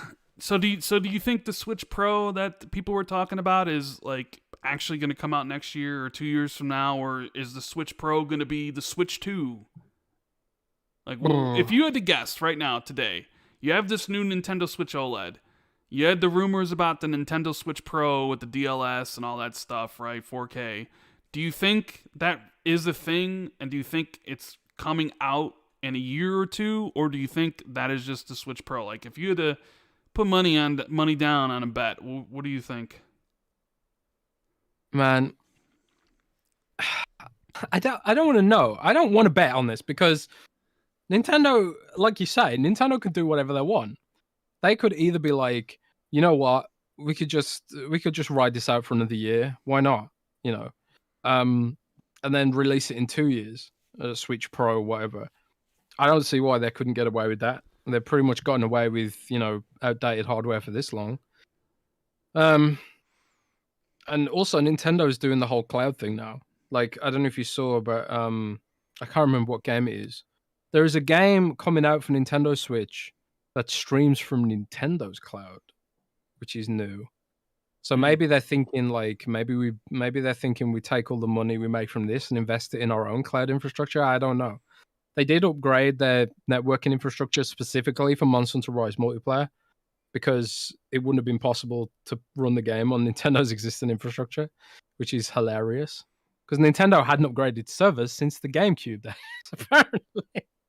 So, but I honestly don't know, man. I don't think they'll release a Switch Pro next year. I could be completely wrong, and that's a complete guess. I have no information. I don't investigate Nintendo. But if I had to guess, I would say the chip shortage plays out into next year, and I think that's one of the issues here is that getting new silicon is troublesome. You know, and Microsoft's invested a lot of its you know, Xbox Series X silicon in the cloud. Maybe that's where Nintendo's putting a lot of its new silicon. Maybe they're building a cloud. I don't know. But no, I don't think we'll see a Switch Pro anytime soon, but I could be completely wrong. What do you think? Predict, Rand. Yeah, I don't know. Like, you know, the Xbox sold the One S, and then they sold the One X the year after, and Sony did a Slim and a Pro the same year. I wouldn't put it past Nintendo to sell a Switch Pro essentially with like Breath of the Wild 2, and you have all these people upgrading their Switches right now with the OLED, and then having them all buy it again for a Switch Pro in a year or two or whatever, depending on whenever it would come out, you know? Mm-hmm. I think that's totally realistic. It's just, you know, whatever Nintendo touches turns to gold. I think that, but it is funny to like all the Nintendo insiders are like, it's happening, and then it was just like, nope, it's just a regular, it's just eighth of an inch bigger and double the storage or whatever, and it's just like, oh, Nintendo. And then, you know, and then PlayStation announced, because it was the week then, the PlayStation announced their State of Play, which was focused on Xbox's Deathloop. And Xbox Deathloop. Which is still, I don't know, like, how the PlayStation guys, how are they going to approach this game? Because it's exclusive, but, like, it's an Xbox game, right? So if it's good, you're praising an Xbox game, and we know PlayStation guys don't want to give Xbox any credit. So it's an Xbox game, so if it's good, but then they're not going to get a sequel because, you know, if there's a Deathloop 2, that game will probably only be on Xbox. It's like, how do the PlayStation fans approach Deathloop? It's kind of an interesting scenario, isn't it? Yeah, it is a bit weird. And we did get confirmation that it's a year exclusive or whatever. Yeah, who made up this stupid rumor that it was a permanent exclusive? I don't know. I got a bunch of DMs about it recently, like that it was going to be a permanent exclusive. But I think they even said in a previous trailer that it was only a year exclusive. So it wasn't even news that it was a year exclusive. But they reiterated it again today. Whatever, it is what it is. But yeah, are you gonna get Deathloop on PlayStation or wait for it, or what? How are you gonna handle that? No, I'm gonna get it. I'm gonna get it on PlayStation. I love Arcane. I can't wait to play it a year, later on Xbox. So I'll get it. I'll get it on PlayStation. And then I'll probably play it later on there. On Xbox or whatever. I don't know. Like the idea that like Deathloop is a permanent exclusive is kind of just laughable. To me. People are saying in chat that Colin Moriarty said that it was a permanent exclusive, but right. I don't know. Like it's literally in the trailers that it's a year timed exclusive, like most of their stuff. So we'll have to wait and see on that. But it's interesting because a lot of people were looking forward to the state of play because Sony skipped E3, right? And then Sony was like, well, we're not going to talk about God of War or Horizon or anything. And then like nobody really cared about the state of play. And now now like the rumor is like they're going to have a bigger show in August with all these other games and stuff. And it's just, I don't know. It's funny. And then all the Kojima stuff that happened the last couple weeks, did you see all the stuff that happened with the Abandoned game? And oh god, that drama was just crazy. Yeah, like believing it was a Kojima thing. And I was talking to Jeff about it, and I'm like, how much of this is it because people want to believe that the Abandoned game is a Kojima game simply because they don't want to believe that Kojima is working with Xbox? And Jeff was like, pretty much most of it, right? And I think Jeff came out and said that like Kojima signed a letter of intent with Xbox for their next game or something like that, right? Yeah. Sounds like it's happening. I don't know if you saw their blog post from yesterday from the announcement of Death Stranding Director's Cut. It was basically like a goodbye letter to the PlayStation community. Did you see it? Yeah, I mean, it was a bit, I don't know, you could take it either way. It's a bit vague. I wouldn't say it's a goodbye letter necessarily. I don't know. Did you think it was a goodbye letter? Like, I mean, when I read it, I don't know. When I read it, the first thing I thought of is like they're saying goodbye.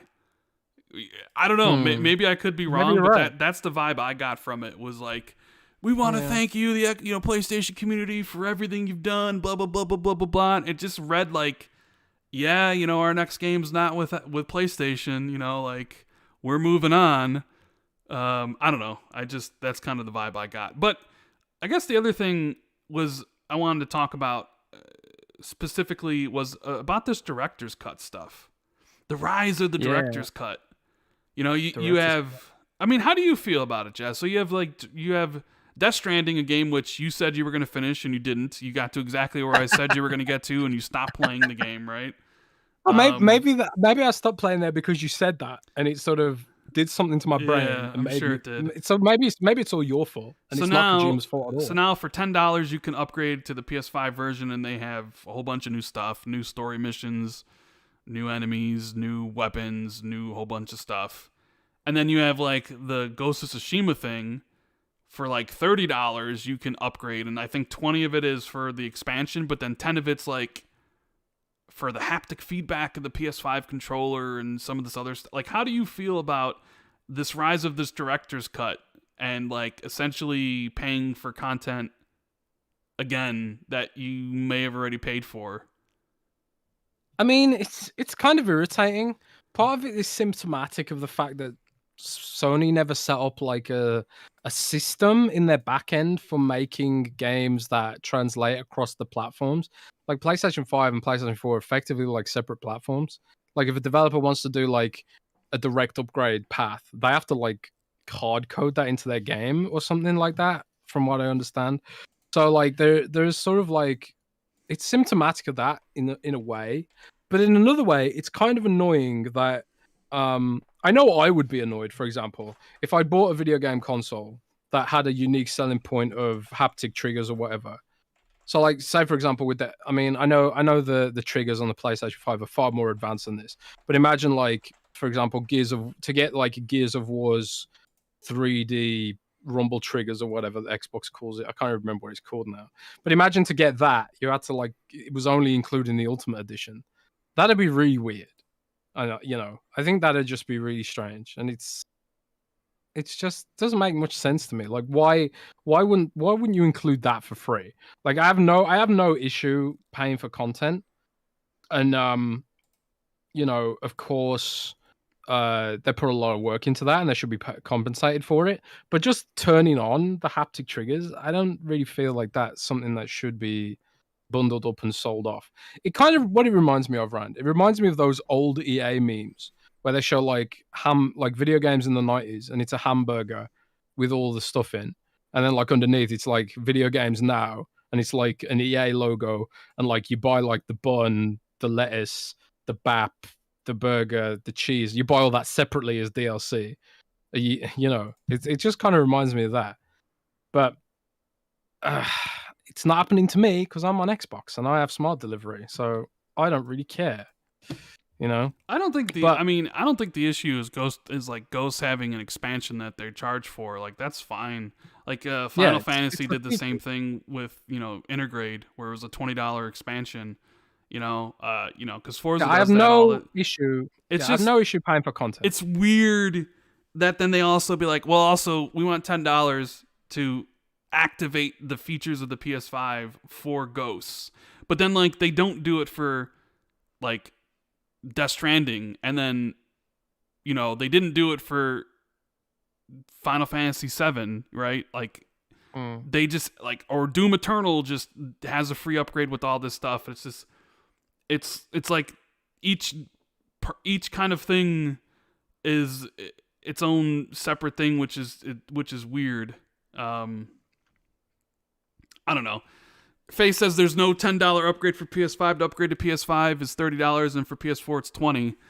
I understand that, but it's like the expansion's $20. So what's the other $10 for? Why is the expansion $20 on PS4 but $30 on PS5?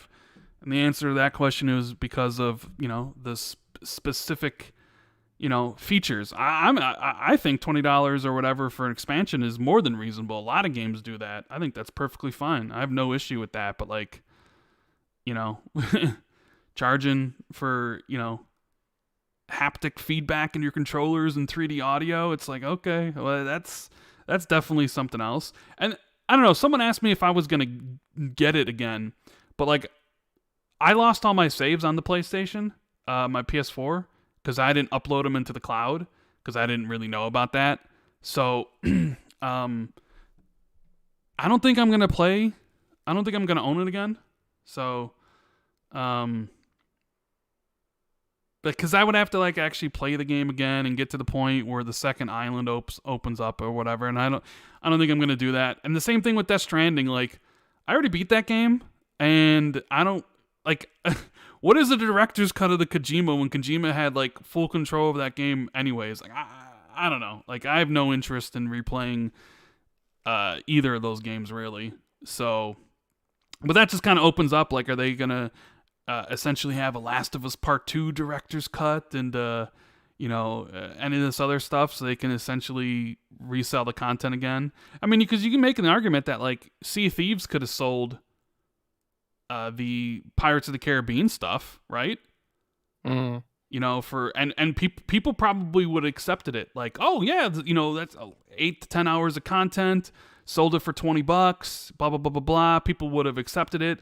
People accept, like, when Forza does their expansions, and you could buy Hive Busters if you didn't have a Game Pass Ultimate. I don't think people have an issue with paying for expansions that actually have content. I think the issue is like the stuff with the PS5 that people have an issue with. The Friendly Neighborhood Blue Shell says Sony for the payers. Yeah, I did see like Push Square kind of going in on PlayStation recently with a lot of some of their I have some to of their say, announcements. I've been pretty impressed with Push Square recently. Like, they're the only PlayStation outlet I see that call out this stuff. Like, they're the only outlet I see that has the guts to, demand better from Sony. Like, I don't know why you wouldn't demand better. Xbox fans demand better from Xbox all the time. When Microsoft put up the price of Xbox Live Gold, the Xbox fans, there was a backlash, Why isn't there like the same sort of expression of,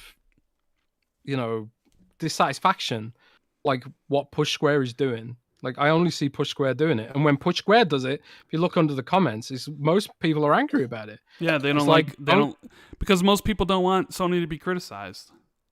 Yeah, it's like, why, if you're so confident about your platform preference, why aren't you willing to criticize them? It's just a bit strange to me, but some people get their jollies in certain ways. Like, some people worship corporate entities and won't ever criticize them. Other people watch the Kardashians. It's all okay, Rand. Is it all okay? Is it all okay? It is okay. It's all okay. Definitely okay. Yeah. Right? Right? I mean, I don't know. Me and you are definitely going to, I don't know how I'm going to look at you differently. Like, every day I'm going to do this podcast with you, I'm going to think of myself, this guy spent over $200 on keeping up with the Kardashians. It was, well, after I buy all the seasons, it will be over $200. Oh my God. Horrible. How horrible is that? Sin Vendetta, he says, this new Switch announcement was a waste. $50 more than the Series S and way less powerful and has like 4 to 5 times less storage. It's insane. Yeah, think about that. It's $50 more expensive than the S and $50 less expensive than the PS5 digital version. But hey, it's Nintendo, so they can do whatever they want. You know what I mean? It's kind of the way it's always been. Jez, I wanted to talk to you about Xbox Live going free. Xbox Live going free. It's coming up again. From our buddy Jeffrey Grub. He basically said that let me find the article so I can quote him properly, because Jeff always kind of here's an article that says Xbox is still planning to drop Live Gold, it's claimed. Yesterday during his premium Grub Snacks show on Giant Bomb, Grub aggressed the story again and stated his belief that plans to drop Gold were still on the table at Xbox. Quote, in the past, I've said Xbox Live Gold is going to go away. And when I started saying that, it was when Xbox Live Gold was still required for free-to-play games. And I knew for a fact that they were going to make the change before Halo Infinite, and I thought at least it would be dropped for free-to-play games because they weren't going to charge people to play Halo on Xbox when they weren't going to charge you to play it on PC or whatever. Then they decided to raise the price and it looked weird, right? Why would they do that if they're going to get rid of Xbox Live Gold? I just wanted to reiterate, Xbox Live Gold is still on board somewhere saying this is going to go away at some point. Whether or not they're actively talking about it right now, I don't know. But they still have it on the roadmap saying Xbox Live Gold will be dropped at some point in the future. Grubb says the reason Xbox Live Gold hasn't been discontinued yet is because Xbox is still waiting to hit a target number of Game Pass subscribers first. So, I've never heard that before. Yeah, I don't know. We've been saying that for a long time, I guess. All right, or I don't know. It was always intimated to me that Microsoft wants to get rid of Xbox Live Gold, which, I mean, it is. It's no longer really called Xbox Live Gold. It's Xbox Network, right?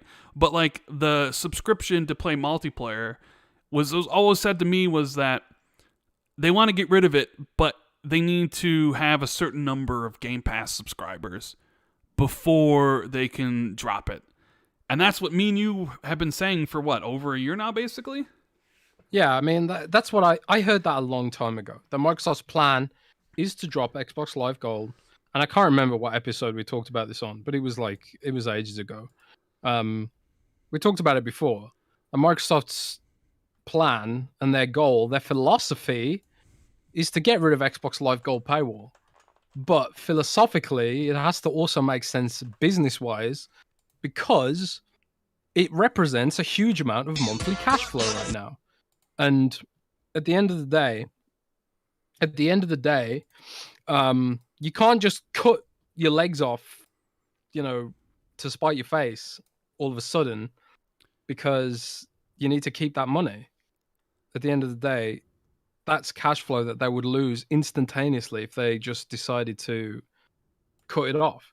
So to replace that, they need Xbox Game Pass to hit a certain amount of subscriptions. And that's their ultimate target. They need to keep, it's about engagement at the end of the day. They need a certain number of people, paying subscribers, to offset what they'd lose from turning off the paywall for Xbox Live Gold. And I don't know when they're going to hit that milestone. So if you want them to drop Xbox Live Gold, go and tell everyone to buy Xbox Game Pass. Yeah. What do you think the numbers are for Game Pass right now? Like, I know you reported back in like April that it might be around 22 million, 23 million. I didn't report that. I tweeted. Well, you tweeted it, but I'm just saying, like, right around there, 22 million in April. We're 3 months. Look, if you had to guess, by the end of the year, after Halo's out, after Forza's out, after Psychonauts 2's out, and all these games, after Back 4 Blood and all that stuff, when 2021 ends, where do you expect that Game Pass number to be at? Man, like when I think what happened was Nick, wasn't it Nick who tweeted that there was 22 million? Along those lines, yeah. Yeah, and then I replied, actually, it's 23 million now. I'd heard that was the case back then. I don't know for sure if that's true. Didn't have it on a document or anything. So, it could be sort of like, it could be 23 million now. It could be 25 million. Don't know for sure exactly where we are right now. But the last official figure we had was 18 million in January, right? Mm-hmm. So like, if you plot all that stuff on a graph and you assume that it was 23 million in April, or however much Nick said it was, 22 million. If it was around that figure, you could extrapolate it onto a graph if you're mathematically minded. Are you mathematically minded, Rand? Because I'm not really. not really. No. So if we're saying like every 4 months there's like 5 million, but you think the thing is, like, if it was 5 million subscribers every few months, presumably that ramp up and get even faster because more people will be telling their friends about it. Like like one of my friends visited me recently and I was telling him about Game Pass because I was just like, he was saying like you can't play games anymore because the kids take over the TV, and I was just like, play it on your phone, man, with Game Pass, and like explaining him to Game Pass and all that stuff. And like when more people have subscribed, there's more word of mouth, so it should grow more rapidly. It's not just going to be a linear line. It's going to be like a curve, isn't it? Presumably. So it could be anywhere up to like 30 million now. We just don't really know. I think that's probably ambitious to suggest. But they have said in the past that there's like, 50 million Xbox Live Gold subscribers or something? Like, what was the last official figure we had for Xbox Live Gold? It's a big number, isn't it? I believe. Rand? What were you saying? I was just saying, like, what's the last official figure for Xbox Live Gold subscribers? I don't think they've ever given out official numbers for Xbox Live Gold subscribers. No, I don't think so. I mean, you might have to go all the way back to the 360 era for any sort of announcements around gold. You know what I mean? Yeah, I guess. I mean, some figures say that it's like 40. Like, looking across some old information, it says that like Xbox Live Gold had 48 million subscribers. But I don't know if that's actually subscribers or engagement. But then it says Xbox Live itself has 90 million users per month. Surely a lot of those are subscribed to Xbox Live Gold because they want to play Call of Duty. But then again, you don't even need gold to play Call of Duty Warzone and stuff anymore. No, you don't need gold anymore. That's the problem. A lot of this stuff is just guesswork at this point. Yeah.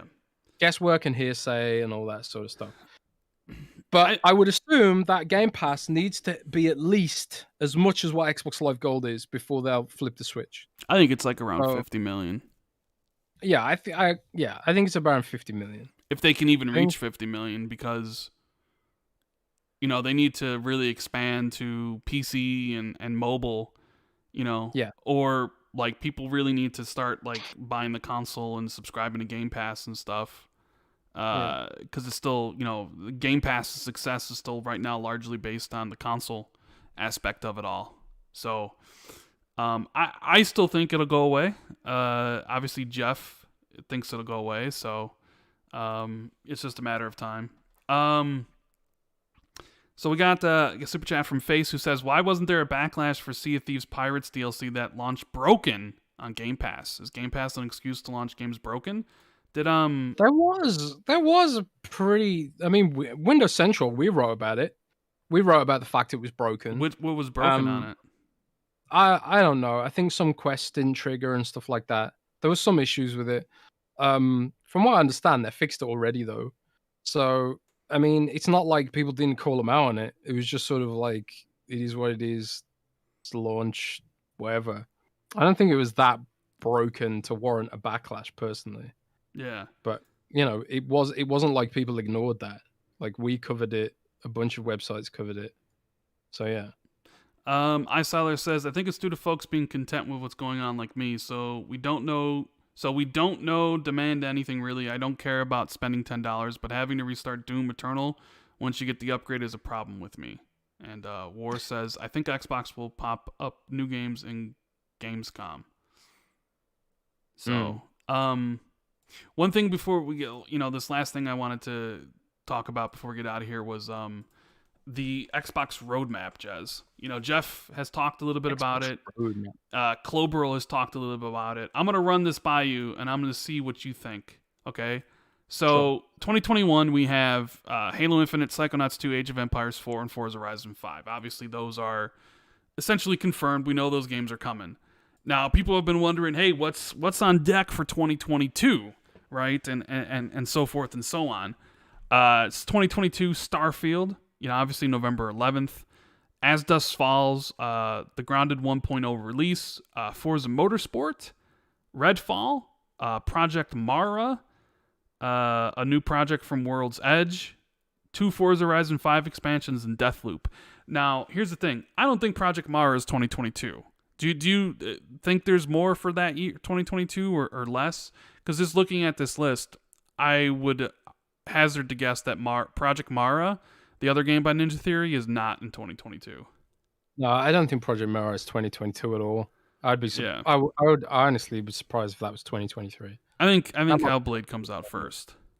Yeah, Hellblade comes out first for sure. Yeah, and then 2023, you have Ghostwire Tokyo, you have Perfect Dark, you have Everwild, you have Senua's Saga Hellblade 2, you have Avowed, you have Compulsion's Games new IP, you have a Double Fine new IP, you have the Coalition's new project, you have Obsidian Josh Sawyer's project, you have Halo Infinite ODST or something, and you have Minecraft something. So how do you feel about 2023? I think that's too many games. I think there's no way all those games release that year. I don't think there's a Halo spinoff coming out so soon from that. I mean, if this is reminds me of those old Halo fan arts of a Halo horror game about being an ODST and the flood fighting and stuff. I don't know. I could see Hellblade 2. I do think Hellblade 2 Avowed are for sure 2023. Everwild I think is 2024 with the fact that it's being rebooted. I could totally see Compulsion's new game coming out that year. Perfect Dark I think is more, well, actually Perfect Dark could be 2024 or 2023. And then 2024 and beyond, you have Fable, State of Decay 3, The Next Gears, The Elder Scrolls 6, Outer Worlds 2, Indiana Jones, and an Exile RPG and ZeniMax Online project. I mean, that seems about right. Like Fable, I would imagine is 2024. I think The Next Gears is 2025, probably. Maybe. Yeah, that sounds right. Yeah. Outer Worlds, the Elder Scrolls 6, Presumably Starfield 2022, I would say 4 years for Elder Scrolls. So you're probably looking at 2026 for Elder Scrolls, the next one, right? Yep.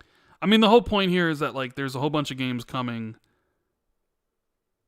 at different points in time, and it's just a matter of what games come when. And while 2021 does seem light because it's just Halo and Psychonauts, which isn't really even an exclusive, it's just Halo and Forza Horizon 5. 2023 and beyond all look like ton of games, and that's why also Microsoft needs to get more studios because they need more games, Jez. That's the whole point. You know what I mean? Yeah. I think there's also they're going to do third-party deals. Microsoft have been they've been pretty vocal about the fact that they're reviving their sort of publishing brand. I don't know if you saw this.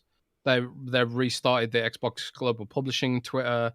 They sent a bunch of tweets, and they've been tweeting about their partners and stuff. So I wouldn't be surprised about more third-party deals happening. In fact, Rand, I do know about 2 other projects besides Project Dragon that are greenlit. 2 other projects besides Project Dragon and Contraband? Yeah, so remember at the start of the year, I talked about 4 projects I knew about. Mm-hmm. One was Contraband, one was Project Dragon, and there's 2 other projects that I know about, which I'm not going to talk about in any detail, but they seem pretty cool and interesting. And they're being built with third-party studios. And one of them is based on an existing IP, a sort of spin-off. It's not Halo, it's not Gears or anything like that. But regardless, that is one game that's coming. And that I know for a fact that has been greenlit. The other game I'm not sure about. That's sort of a smaller sort of game, kind of what's it called now? That was the global publishing game they're doing, From Dusk or something. Yeah, As Dusk Falls or whatever. As Dusk Falls, yeah.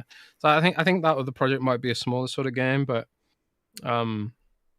anyway, there are more projects in the works. And you didn't even know about Kojima's project. That was no, I didn't. No, the 4 projects I knew about, none of them were Kojima's projects. So there's going to be more projects like that too. There's going to be more projects coming down the line. Potentially that leverage Microsoft IP and stuff like that, and that they work with independent studios to build. Do you think we see Do you think we see a Banjo by 2024? I have no idea.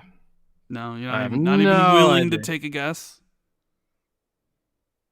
Ah, man, I would guess no, just because of the fact that there's not many studios that make that kind of game now. But who knows? I'd love to be wrong because I know there's a lot of fans of that IP, and Microsoft is wasting a lot of goodwill that they've built up with the Smash Brothers thing. In my mind, you don't put a character in Smash Brothers if you don't plan to make a game based on that character. It wouldn't have been a smart move for Microsoft to sort of build a hype for Banjo and then just waste all that stuff. That's a springboard to bring an IP back, as far as I'm concerned. So in the next 2 years, I don't know, but I do think Banjo will come back someday. This gen, I would say. But yeah. Interesting. Do got some super chats I want to get to. If you guys have any questions, make sure you start thinking of some, because we're going to be taking some questions here, ending the show, because Jez is getting a little tired. Because you're back in Germany now instead of the UK, right? So it's a little bit later for you. Germany, so it's getting late, and also I've sort of quit caffeine. So yeah, it's hard. Caffeine withdrawal's a bitch. Yeah, That's I why know. I've been stumbling over my words a bit. I'm feeling it in my head, the caffeine withdrawal right now. But I feel you, man. I feel you. Yeah. Kaloki says, Rand, glad you're better. Jez, really disappointed. Kardashians really must be the ass. By the way, tried xCloud this week, tried a few games, and oh my god, it's miles better. Creaky Lake says, seeing Ghostwire in 2023 is disappointing because that means Xbox gamers will be waiting till 2024 to 2025 to play it, and 2027 to 2028 for their next game. Yeah, I mean, Ghostwire Tokyo probably delayed to next year, and then 2023 for Xbox. I mean, I don't know. Do they have another team at Tango? We'll have to I don't really know about that. Tommy says, I don't think we give Matt Booty enough credit. The fact that he climbed up the corporate ladder with that last name is extremely impressive. Garrett says, I love an Xbox take on Super Smash Brothers. Anyone else, especially with growing first party for roster? You have to find a fighting dev for that, unfortunately. And if people want Killer Instinct, you know what I mean? So that's the problem with Super Smash, is like you need a fighting dev. And Sin Vendetta says, Jez, just wanted to say I'm happy for your boy Miles, myself, and all the Souls fan out there that got the 60 FPS boost for Dark Souls 3. The game looks beautiful and smooth. So that was the other bigger announcement, was that they did a special thing for FPS boost for Dark Souls 3. So it runs at 60 frames. And it was just one game. It was just one game. It was kind of weird. It was just one game. So, what else happened? Oh, Jez, did you see the Xbox ad, All for One, from the 90s singing group or whatever? The 90s R&B group? Oh my God. That was incredible. That was absolutely incredible. Xbox's marketing has been pretty on point with that. However, I will say, little critique. Little critique. I love the ad, but like, if you're not somebody who's knows what Xbox All Access is, how is that really selling Xbox All Access to anybody who doesn't know about Xbox? Like, it really seems like it just went into the meme, right? But like, if you're trying to sell Xbox All Access to someone who's not in the Xbox ecosystem, is that ad really going to do it for them? You know what I mean? I don't know. I don't even care. It's a great ad. Don't get me wrong. And maybe that's the whole point, was to like kind of get Xbox All Access into people's minds who know about Xbox and know about the 90s like R&B thing. But like, I was just thinking of like normies, right? You know, the people that watch Keeping Up with the Kardashians. You don't know anything about Xbox. Like, that ad would come on and they'd be like, what the hell is this? I mean, I guess it's just an ad for the hardcore to maybe kind of start talking more about Xbox All Access. But like, if you wanted to go more broad, is that the ad that you'd want to do, though? You know what I'm saying? It's a great ad, though. Like, don't get me wrong. Like, that ad is ridiculously amazing. But like, I kind of feel like it got a lot of websites talking about it. It did, especially Kotaku, right? Yeah. The fact that it was like a 90s themed music video, that's targeting millennials directly, right? You know, it's like that isn't, I mean, that isn't an ad you use to target, you know, Gen Z or whatever they're called. That was firmly targeted at millennials. So they were pretty firmly targeting the kind of age group who write those blogs, you know. That is true. So yeah. And they all bought it. We wrote about it, Kotaku wrote about it, everyone wrote about it. That's true. They probably got the attention they wanted. War Cryo says, just remember, I told you guys that Xbox will show new games at Gamescom. Is Gamescom in a month from now? When does Gamescom usually happen? Like around August? Yeah, August, I think. Yeah. All right, so we'll take some questions here. Thank you guys for tuning into the show. You know, it's nice to be back. Thank you guys for, you know, all the messages and the well wishes. We had a bunch of people here, so if you're enjoying the show, you know, hit that like and subscribe button. Hit the notification bell so you're always notified whenever we do the podcast or whenever I drop new videos. And make sure you follow me and Jez on Twitter. Let's see. Let's take a look at some of these questions. X the Gamer 396 says, do you guys know anything about Xbox's new capture system and being able to record voice and clips? Have you heard anything about this, Jez? No. What is that? Exactly? I don't know. I haven't heard anything about being able to record voice and clips. If that's something new, did they announce that today? Or like, I don't know. Like, I didn't know there was a new capture system. Is that something that actually might have happened, Jez? I have no idea. I'll get on the skip head ring and have a look, because that's something I'll have to write up if that's the case. Yeah, I don't know. I haven't heard anything about that. That's all says, will Microsoft add discounts in physical games as a Game Pass perk to encourage double dipping? I doubt it. I don't really think you'll see much discounts to physical stuff unfortunately. George says, Special Nick was the one who says it's acquisition season. You don't believe him? Daniel Ahmed said there was supposed to be big Xbox news this week. Well, he said there was supposed to be cool Xbox news, not big Xbox news.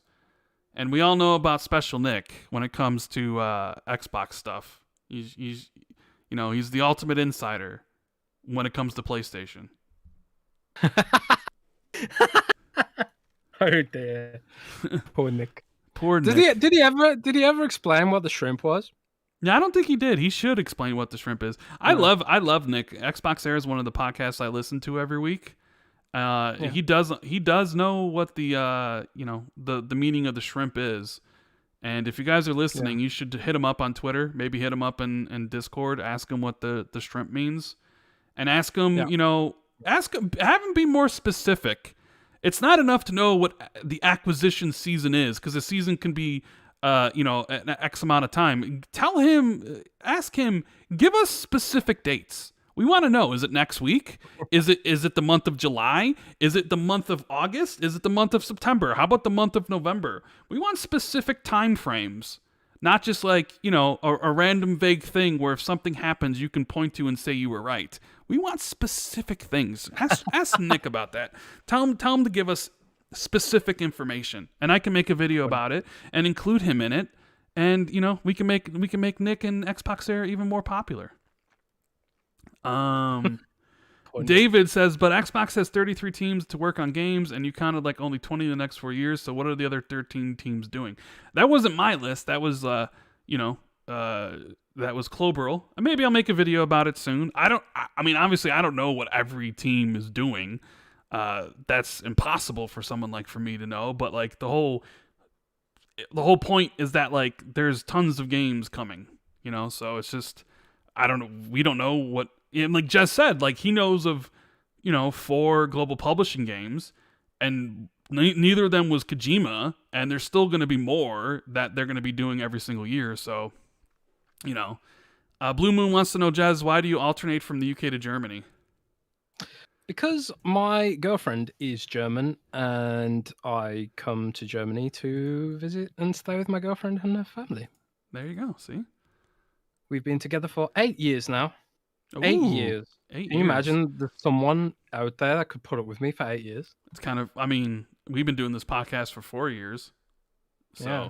Wow. 2 whole people. I know, right? And, let's see. That's all wants to know when we will see Velocity architecture, and will devs continue ignoring it because it requires engine overhauls. I'm not the person to ask about Velocity architecture. Jez, do you know anything about this?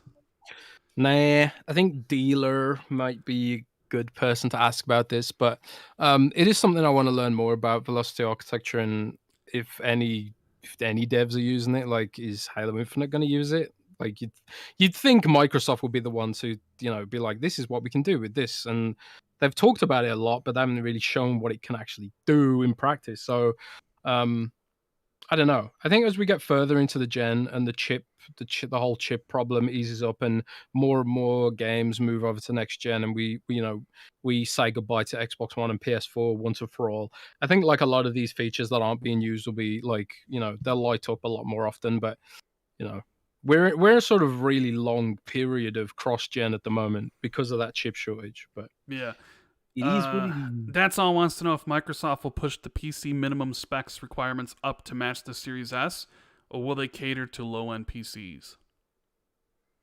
It's a good question. That is a good question. I mean, it all depends on how much budget they have, really. I mean, they could do like full-blown separate versions for different platforms and stuff like that. A lot of the time it just doesn't work out that way, and they cater to the lowest common denominator. It ultimately depends on what they want to do with it. But the thing is, even with PCs, like a lot of people, it's really funny. You know what grew on the Steam hardware survey recently? What? Windows 7 grew on the Steam hardware survey recently. So there's more people using Windows 7 than there was like in the last survey, which is hilarious to me. So like it's people like that who are still using like Windows 7. They're using mechanical hard drives.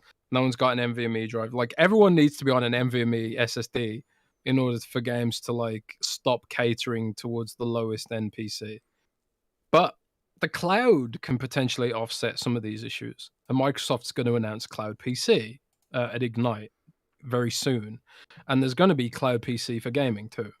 So maybe it won't matter in the future. Who knows? We'll have to wait and see. Yeah, I mean, I don't really know much about the PC stuff. So George wants to know thoughts on the Series consoles in Japan. They started to outpace the Xbox One sales. It is doing better in Japan, isn't it?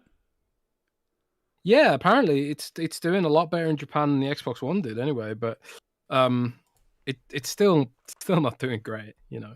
I think they've got a lot of work to do there to really achieve real penetration, but I think it's going to be xCloud and Game Pass that makes that a thing that happens. But again, it's another one of them. Wait and see. I did like the fact that at E3, Microsoft put a very traditional JRPG right in the middle of their showcase. Yeah, I think it was very important for them to do that and send that message out that we are paying attention. They did get Dragon Quest, they did get Yakuza, and but there's still so much stuff that's missing. There's like all those new Final Fantasy games are missing, Persona's missing, all that kind of stuff. So, and anime is pretty big, Rand. I don't know if you've heard of anime. Anime is pretty big. Didn't Sony have a Demon Slayer at their show yesterday? Yeah, Demon Slayer is pretty big. I read that the Demon Slayer manga, just Demon Slayer, outsold the entire North American comic book industry. Jeez. Just that one manga. Does no one want to read Marvel comics anymore? I mean, I think they just watch the movies. Yeah, maybe. Yeah, I did read that. Don't know if it's true, but I did read that somewhere. Demon Slayer is a big deal, man. Thaneros says, "Do you think the Series S will last longer than 5 years?" Yeah, I would think so. Yeah, I think so too. I think it'll last the whole gen, as long as this gen lasts. I mean, Microsoft has they basically say you can't make a series, like if you're making a game for Xbox, it has to be Series X and S. So unless I can't imagine them dropping that requirement, considering you probably look 5 years from now, which system sells the most, the S or the X? It'll be the S, simply because of the lower price point. You know what I mean? So yeah. Let's see what else we got here. X the Gamer says, one more question. Do you think Discord could replace Xbox Party Chat and messages connecting PC and mobile consoles easily if they remove Xbox Live Gold? Well, that could have been possible if they bought Discord, but with them not buying Discord, I don't know. Jez, do you expect there to be a deeper integration with Discord despite the fact that Microsoft didn't buy them? Yes. I think Microsoft is working. It's kind of like the whole Spotify thing. Remember when Spotify announced that they were doing this huge partnership with Sony, and everyone was like, "Oh my god, that means Spotify's not coming to Xbox," and then Spotify did come to Xbox anyway. I think it's another one of them, really. Like that whole partnership thing was just like Discord saying, like, "Look, we're not being bought by Microsoft. We are partnering with their competitor. Look at us." It was just marketing, really. I think like any Discord integration feature that they get on PlayStation, they'll also get on Xbox, because ultimately what Discord wants is users. They want users, and they want people to pay for Discord Nitro, which nobody pays for right now. So Discord has a plan to grow, and there's rumors that they're going to try and go public. I don't think that's a good idea, because what is their product really? They do something that pretty much anyone else does. And the moment that a competitor comes along and offers more for less, is Discord will die as fast as Skype. They don't have a unique selling point right now. It just so happens that Discord is the best at what they do today. Back then, it was Skype, and there'll be someone else who comes along and eats Discord's lunch eventually. But, that's a whole nother discussion. I think any features that PlayStation gets, Discord will get on Xbox as well. So don't worry about that. Siler says, Mr. Rand, I think I missed when you responded about Doom PS5 transfer issue with saves. I did read it, but I don't really know. Was there a problem with the PS5 transfer with Doom, Jez? This might have been during the time when I just didn't care and I wasn't really looking at news. Like, did you have to start over or something? Just type in chat, Siler, what you mean, because I honestly don't know anything about the Doom PS5 transfer issues with the saves. So I think when that went to when that happened, I was just, I was just sick, and I wasn't really looking on the internet for stuff. Sin says, Jez, I'm not surprised that Demon Slayer's manga is that successful in Japan, because manga is one of the most important media in Japanese culture. So it's one of the most important media, period, baby. Oh, geez, anime. So we Can you imagine if there was a Kardashian anime? Oh, that'd be God.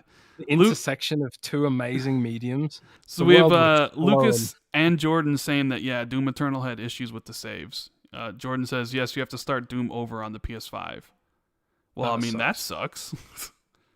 That really does suck. I mean, Doom is a great game, but like I'm the type of person who's like, I don't really want to start games over again, which is why like I look at the Death Stranding thing and I'm just like, yeah, I don't think so. I'm not playing that again. Or I look at Ghost of Tsushima, and I would consider doing it again if I have my save where I could like immediately load in and play the new the new island. But since I lost my save because the way PlayStation handles their cloud saves sucks, to be frank.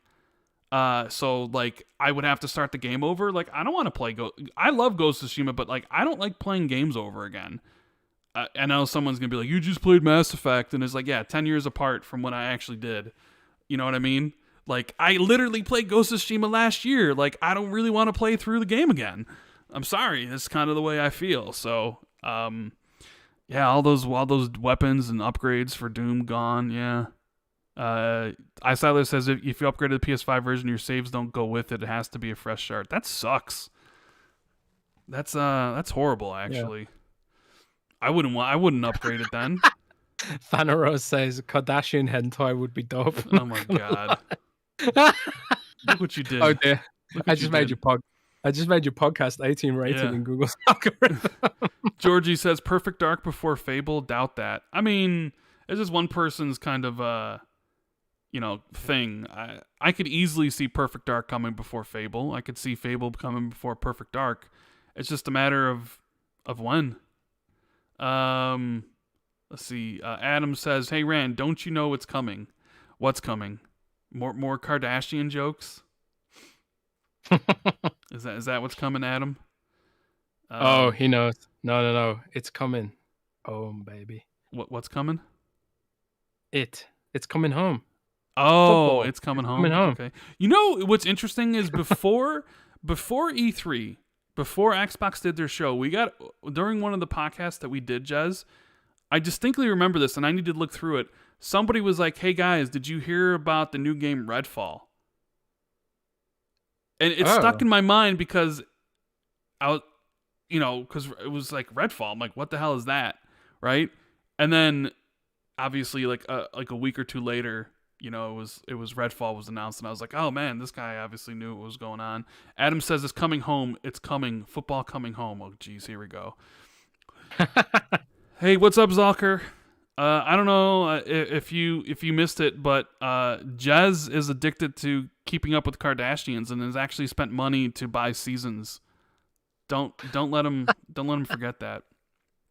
Oh dear. So, anyways, it's that time to end the show. We appreciate everyone for being here, all the support. Hit the like button, subscribe, notification bell. Follow me and Jez on Twitter. If you're listening to this later on Google or iTunes or whatever, we appreciate you. Make sure you leave like a review on iTunes. That's important, right, Jez? Like leave a review or hit the stars or whatever. Yeah, a review on iTunes or wherever really helps us out. So thanks everybody for sticking with us and dropping reviews if you do on your Apple Fruit devices. Yes. So yes. Yeah, we'll be back next week. Hopefully there'll be more to talk about. Maybe Nick will be right for a change about acquisition season. Maybe he will. Maybe he can tell us about like the shrimp and what it truly means. Make sure you guys ask him about that. Tell him that Rand and Jez sent you, and he appreciates that. Adam says, great show, guys. One of the best Xbox podcasts around. Thank you. Hope everybody enjoyed the show, and we'll be back next week. And I should be starting to put out some videos since I'm feeling a little bit better. So, yeah. It was a great time, and we'll see you next week.